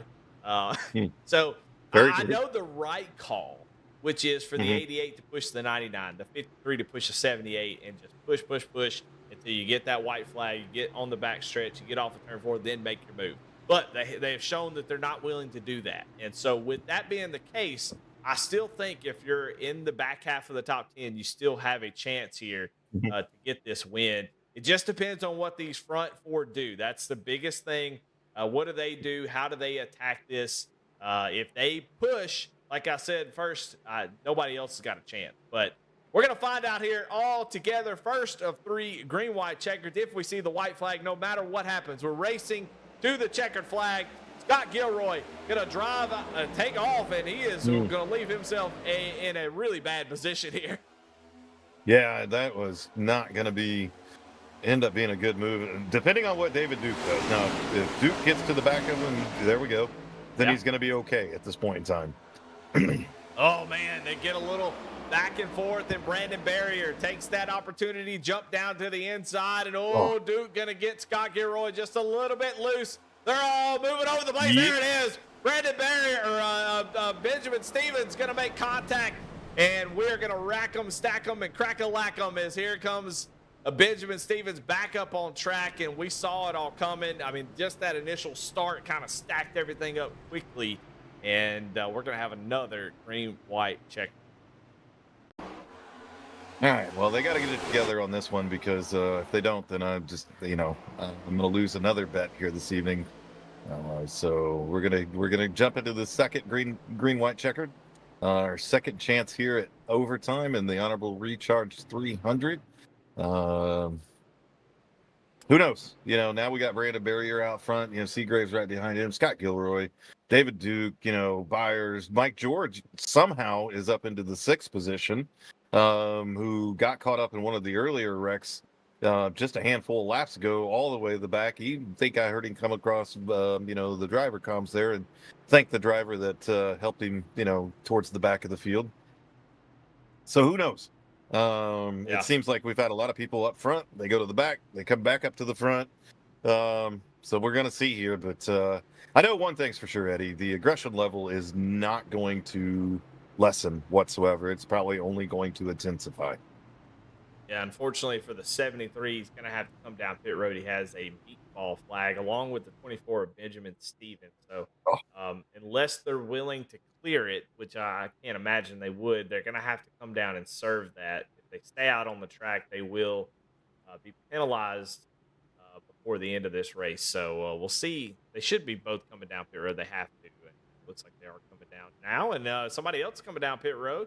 Looks like Josh Lokovitz going to come down pit road as well. I don't know if Lokovitz needed to come down pit road. He last pitted 23 laps ago, unless he just had some damage there. You see the front bumper kind of pop out, so maybe he felt like he needed to get a little bit of damage fixed and get a fast repair. Stevens and Kelleher is going to have to do the same. So that it's going to be tough. I mean, there's a lot that can happen in 2 green-white checkers, but you don't want to be going to the back right now. You need to be at the front. I still stand by that. See, that is getting the lucky dog.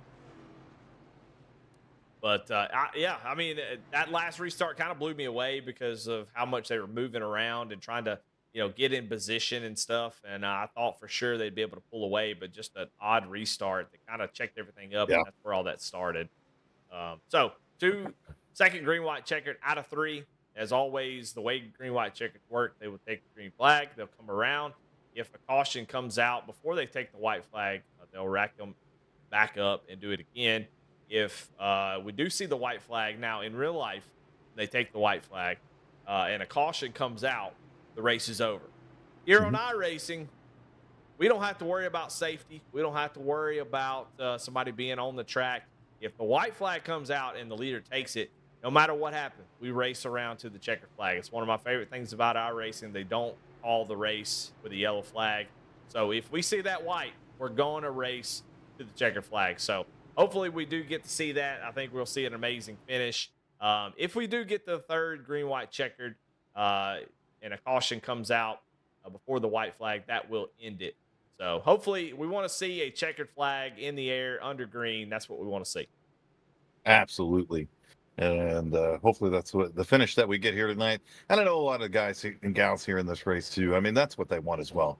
You want to race your way all the way back around. You want that excitement at the end, battling for position and those types of things. Unless you're the, that lead car and that caution comes out that ends the race and you're like, whew, that was an easy one to get. So, but hopefully here we're gonna get through this right here. This is gonna be the second, attempt at overtime. This is gonna be the one that takes us to the checkered flag. I got a feeling, it's probably wrong, but I got a feeling anyway, and I'm gonna stick with it. That's what I said was gonna happen, and that's what's gonna happen here tonight. So we'll have to see how, Brandon Barrier here and Seagraves decide to settle this thing out, and a lot of other cars behind him too. David Duke's still up here in the mix. Mike George, George Jewell, a lot of these guys up here still in the mix, and it's going to be interesting to see how this thing sorts out and really how aggressive some of these guys and gals are going to get to try to get up here and win this race. Well, I can tell you how aggressive it is. It's a foot to the floor and don't think no more. It doesn't matter what happens, and you better not make a mistake or get out of the line because if you get loose or something like that, you're getting turned because nobody's lifting at this point. You're going to be just moving forward, and you can see Mike George up there in 5th. Unbelievable to see him back in the mix. I still stand by what I said. If these 4 work together and get to the white flag, it's between those 4. There's too many players out there, and everybody's been too aggressive with the lane changes. I think we're going to see another cluster here. And, like I said, George Jewell back in 7th, I still think he has a shot. You don't want to quit. With the way these cars punch a big old hole in the air, you do not want to quit until you see that checker. So we're going to find out together. Pace car leading them down as we get ready to go green, white checkered. 2 of 3 still got a massive field behind him. Barrier, Seagraves, your top front row, and Barrier gets a good jump. Working together, it looks like, as Seagraves goes right down to the bottom, but they are split apart. They're not connected just yet. No, and you're gonna see some of these runs coming from back in 3rd and 4th and 5th position.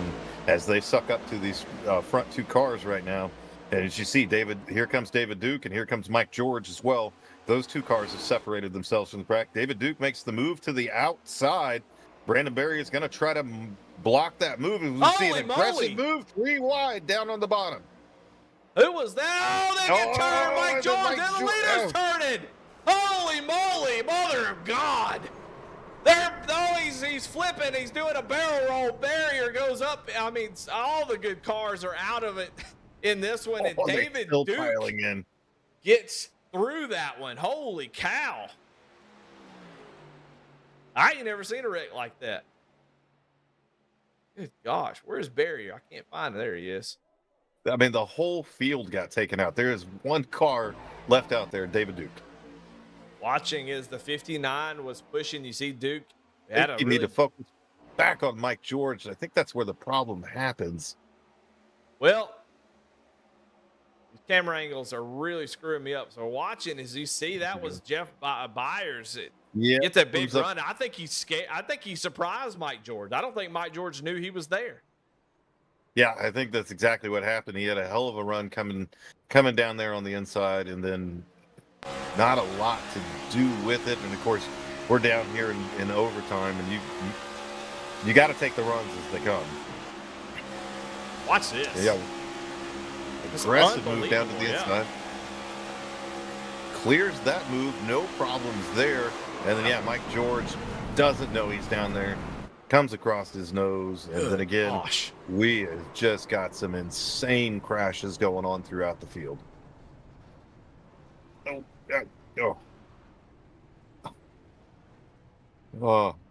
And a lot of good drivers in that one. Yeah. I mean, it was the entire field. How absolutely insane. I mean, we've seen a lot of crashes here tonight, but that one takes the cake right there. I mean, that is the slobber knocker of the race. I tell you, that was wild. That was a lot of cars. That's what they show on ESPN after NASCAR races. That was a lot. I mean, there is 1, 2, 3, 4, 5, 6, 7, 8, 9, 10 meatballs after that wreck. Unbelievable. But I tell you who is thrilled right now as that 78 machine of David Duke. He was able to stay out ahead of that, got the lead, and now we're on the final green-white-checkered 36 laps now on a tank of fuel. I know we said we're trying to build some fake drama. How fake is it? How much is he concerned about his fuel load? Can he make it a few more laps? That's going to be the question. But right now, he is in the catbird seat. He's in a great position because if a caution comes out on the restart in the next, the first couple corners, he is going to be the winner. It's going to be over at that point. But if he goes the distance, does he have enough fuel? We're going to find out one way or another. But yeah, I mean, we got one more chance at this here, and no matter what happens, we're going to end the race. I'd love to see this thing end under green flag conditions. Hopefully these guys can make it around one lap, get that white flag, and let's race this thing out, because just like you said, Eddie, if caution comes out in the middle of 1 and 2, this race is over, and who's ever out front is going to end up winning this thing, and it's going to be kind of an anticlimactic, finish to it. So fingers and toes and whatever else you want to cross at this point in time, cross it. Get out your 4-leaf clovers, grab your horseshoe or whatever other good luck charms you have, your lucky rabbit's foot, give it a good rub. Let's get this thing finished under green. Have you ever seen the Green Mile? I have. I won't say many times, a handful of times. Well, Michael Clark Duncan played a fella called John Coffey. It's like the Pacey drink, but spelt different. And he said at one point in the movie, he said, "I'm tired, boss." And that's kind of where I'm at right now. I'm wore out. I'm tired. I want to get to the end of this thing, but I got to see it through. It's cost sunk. I've sunk so much cost into this race, and I want to see the payoff here. And I want to see a checkered flag. I don't want to see a yellow flag come out. I want to see them race it to the checkered flag. So that's what I'm hoping for and praying for here as David Duke has Joseph Causey on the outside. Duke's going to have, I can't tell. Why is it so dark? I can't tell who it is. It's the 33, but the number 7 of Austin Smith, somebody we haven't really talked about. And then Cody No, not at all. Brewer, the 8. We saw him make a couple contacts. I think he was in a wreck, I think maybe with Doug Ellingson at some point. But here he is up at the front with an opportunity to win this race. I don't know. If you're Duke, you're hoping for that caution to come out immediately. But we'll see. I'm hoping we get to see a check the flag, though. Absolutely, yeah. And we've got some new names up front. Again, guys, we haven't called their name all night long. And so what are they going to do out here out front? I mean, this is their chance. Haven't been up front all night long to get out here and try to steal themselves a win here tonight in this honorable recharge 300. So going to be interesting to see the moves they make, how aggressive they get with it. But yeah, David Duke right now is in the best position he can be in.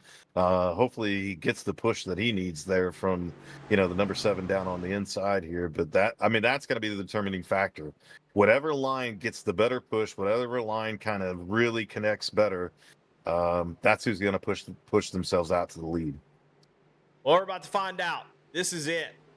And Duke, through the Geico restart zone, gets a big, big jump, but now he's all out there by himself. The 88, though, also by himself. They're going to jump down to that inside line, but now here comes the pushes. The pushes are coming from behind him. The 88's got to get to the back bumper of that 78 quickly, because here comes the top side there. I can't see who it is because it's foggy. It's Cody Brewer. Gets a big bump, and I think that's Teresa Spiker is pushing the number 8 machine. So they got a big run going down the back straightaway. Duke, Causey, but here comes the 8. Oh, and Causey going to jump up in front. Block that run. Duke now, no help. Is a wreck behind him. Who's going to get it at the time of caution? Who is it?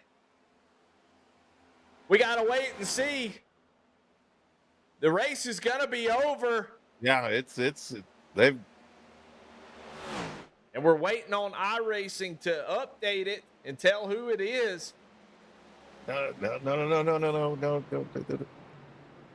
I don't know why he is slowing down so much, because one of the big things that's going to happen now is these drivers do have to get in line in order for this thing to finish in the correct running order.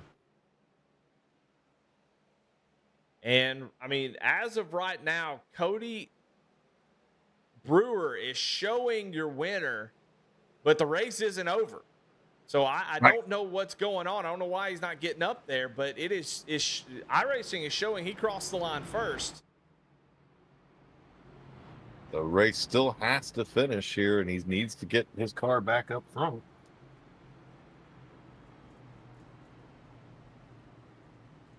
Yeah, I don't know what the running order is. iRacing at the line showed Cody Brewer. However, it might go back to the final yellow flag zone, and I think that's why Joseph Causey is out front. I think he will go back to that yellow flag spot. It's not the line. It's wherever the caution comes out and where the last timing zone was, and it looks like it is. Joseph Causey in the 88. Going to cross the line, yellow checkered, and he is going to win here tonight. Joseph Causey takes that 88 machine, puts it in victory lane, and he's going to win here in the Honorable Recharge 300. Yeah, congratulations to him. Ran a fantastic race all night long. We saw it. We called his name all night long. He was up front, whether he was the guy out front leading or the guy behind pushing. Ran an incredible race here tonight. Led a total of 23 laps. Started on the pole, as a matter of fact. So congratulations to him on winning the Honorable Recharge 300 here this evening.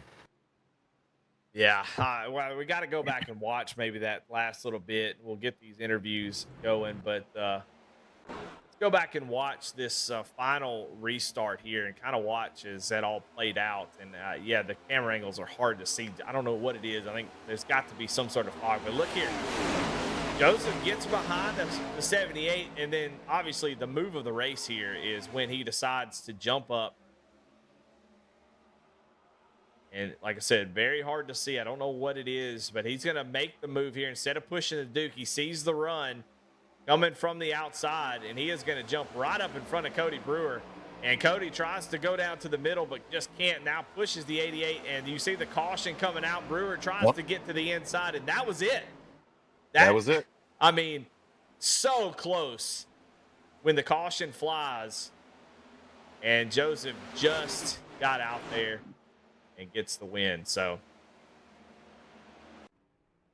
burning it down on the front stretch. Let's get these interviews, and let's talk to some of these guys. And let's go ahead and bring your winner up into the booth. Joseph Causey, this is Eddie, and Pat in the booth. You got a copy? Yes, sir. Man, it sounds like your voice is already, you're losing it a little bit. You're celebrating, burning it down as you're the winner of the Honorable Recharge 300. Started on the pole. You won the race. What an exciting finish. How you feeling right now, brother? Oh, man, it was well fought. I had a little problems of my own. Heck, the first green-white-checkered, I got sent backwards. Started into the back on the second one, and then everybody died. And then third one, somehow I end up back up in the front. So it was a very eventful. You could hear the adrenaline. I love it. I mean, just the excitement. And when that caution come out, were you aware immediately that you won, or did you have to just go look? I mean, it was so close. As soon as the caution came out, I had a feeling I won. I seen it right there at the end. Whenever, as soon as the caution came out, I knew I was still somewhat out in front. So I was able to pull it off. I was surprised I was able to pull it off. I just seen that big run coming from the 8 car at the top. I was hoping the 2 guys or the 2 lanes back there behind me would stall out, and I was going to push the 78 till I get 1 to go, and then, we would have fought for it that way. But hey, as soon as I seen the lane come, I had to jump. Well, it turned out to be the winning move, and you take the victory in that number 88 machine. Joseph Causey, man, congratulations. What a wild finish. What a great race. And a way to take the checkered flag. It always in these broadcasts, always leave an opportunity for you to thank who helped you get this win here tonight. Hey, I gotta thank there was 24 to 78. They were all working with me. I hopped in their Discord to 15. They all were. I was helping them. They were helping me. The 99 as well, and the 07. We were all working together, and I was trying to help them out as much as they were helping me out. And I was helping the 78 out there at the end, and then I had to take it for myself. When it comes down to the end, you got to go for it. You did that, and you got the win because of it. Congratulations, Joseph, on the win. Appreciate you talking to us. Appreciate it. Thank you. Man, that guy is excited. You can hear just the adrenaline, dude, pumping through his veins. That's why we do it, man. That's why we sim race. Because after all that, you think people, I'm going to be mad or whatever about all the cautions. No, these guys are just the adrenaline just rolling. He just won the 6 hours of Daytona, man. I'd be excited too. Come on now. Well, it looks like Pat making jokes, but he's also caught up with David Duke, who came so close to getting the victory here tonight. Pat, let her rip. Well, tell us about your race here tonight, man. I mean, I know it was a long one. Saw you up front quite a bit there towards the end of this race, man. So kind of take us through those final few laps, those last, green-white-checkers. Well, I was in where I thought was the best spot, and then I didn't want to be leading, but I wound up leading there at the last. I was hoping we could get to the white the time before that because I was exactly where I wanted to be. And that last run, man, we got a good restart. Joseph got to our bumper, and I couldn't see the line behind us, but I thought it doesn't often the inside line get the best of restarts. But he got to my bumper, and I thought, man, we're pretty good there. And then the outside line inevitably had that run. I couldn't see it in my mirror because he was where his truck was. I was blocking that top line, and he jumped out and made the move that anybody would make there, and got the win. It was a good move. It sucks, man. I even though it's for fun, I still want to win these things, right? Well, absolutely, man. I mean, anytime you get involved in any race, I mean, you go out there to win. I mean, Oh yeah, oh I yeah. don't think anybody shows up to run 20th. Nope, For sure. nope. Um, but I mean, it seemed to be a big battle for track position here tonight. Obviously, a lot of cautions and accidents. I think everybody at some point in time got wrapped up into that. But we kind of saw you surgically and almost methodically work your way up through the field. Were you taking it kind of cautious there in the early part of the race? Man, yes, but not on purpose. I shot myself in the foot a couple of times. Got some pit road speeding penalties and had to restart in the back. But but you're right. I was kind of working my way up through kind of where I was comfortable at in the stages of the race, and kind of found some nice little cushions where we had some bailout points when some shit went down and whatnot. But yeah, I kept shooting myself in the foot and kept having to rebound, but wound up where I needed to be at the end, and just wasn't where I wanted to be at the end, but we got a P2 anyway. It was still a good night. Well, congratulations on that podium finish here tonight. Always give everybody a chance to kind of shout out who you want to, thank your sponsors or whatever, man. But the floor is yours. Well, I hope you got a minute, man. First of all, I want to thank you guys at Goat Locker. I've come on board with you guys this season and have been racing in the Friday and Sunday League, and absolutely love racing with you guys and everything you guys bring to the table. KeithSaysYes.com, big supporter of mine. Couldn't do a lot of things without him. And MVV Travel Co. Allie at MVV Travel Co. My wife, she's a travel agent. Any vacations need to look her way. But that's all we got for tonight. I appreciate everybody over at High Velocity Sim Racing on the team, Gilroy and Ben and all them, and Mr. Albert. I hope he had a good night. Well, again, congratulations, man. Well earned second place finish here tonight. Yes, sir. Thank you, boys. Y'all have a good night. That was David Duke. And then we got one more driver, and we're going to get him in here, and that is Cody Brewer, who comes home with the third place finish. Cody, I thought you had it there at the end. Came so close, made that move. Caution came out, and you come home in third. Talk a little bit about your race, man. How'd it go? I think I hit everything but first place in that race, so I'll take third. I needed a couple hundred more feet, and I think I had it. Yeah, I mean, talk about that last restart. I mean, what was on your mind? What was your plan? You had a nice run there, and like I said, just how it all played out. Just needed a few more feet. Is there anything you might have done different on that final restart?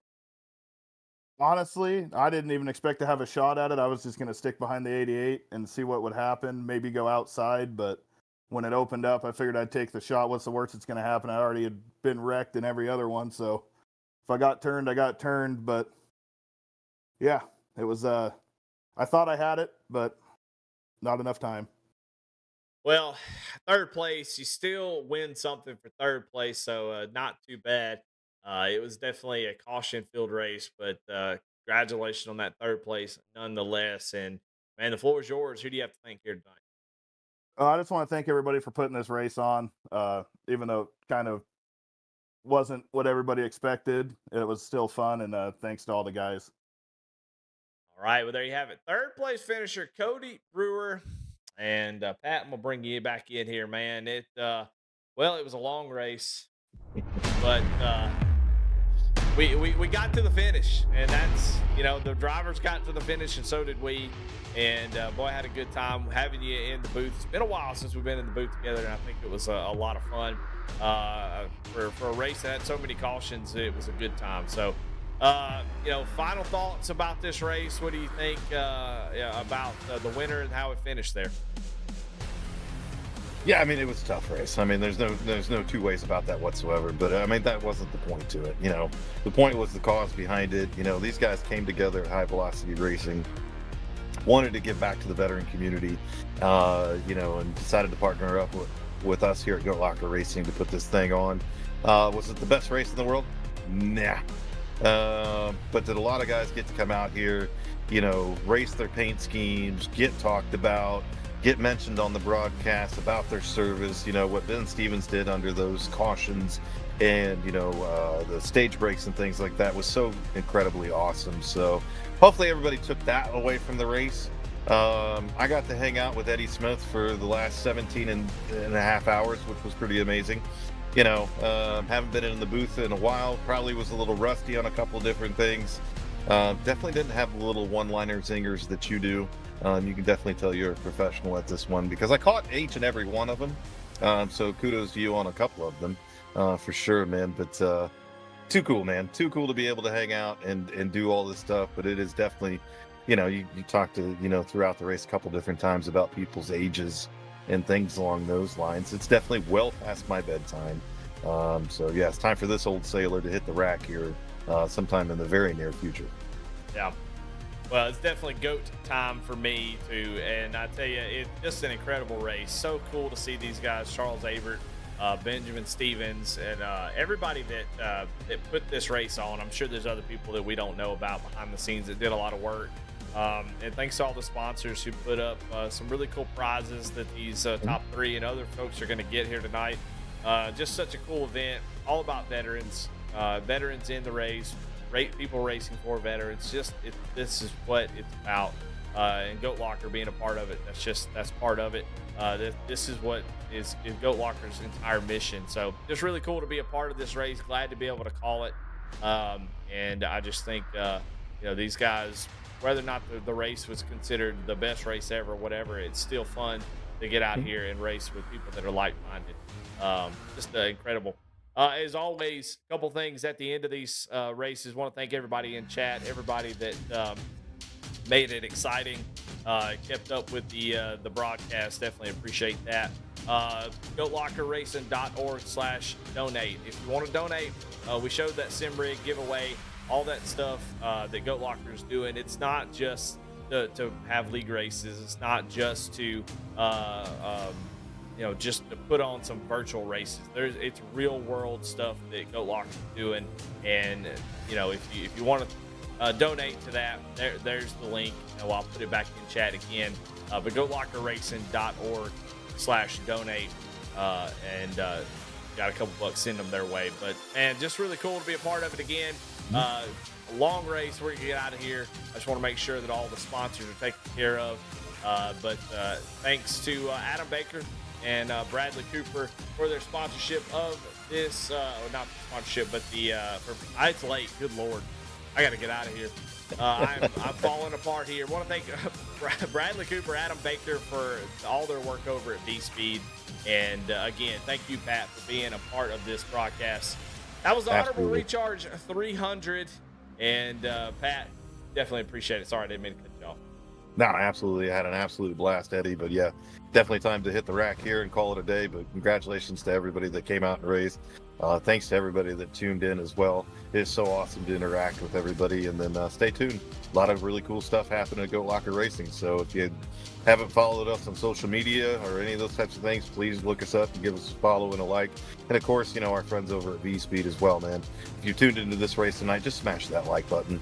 Share it with some friends and those types of things. It helps us all out very tremendously. But good night from Goat Locker Racing and the Honorable Recharge 300.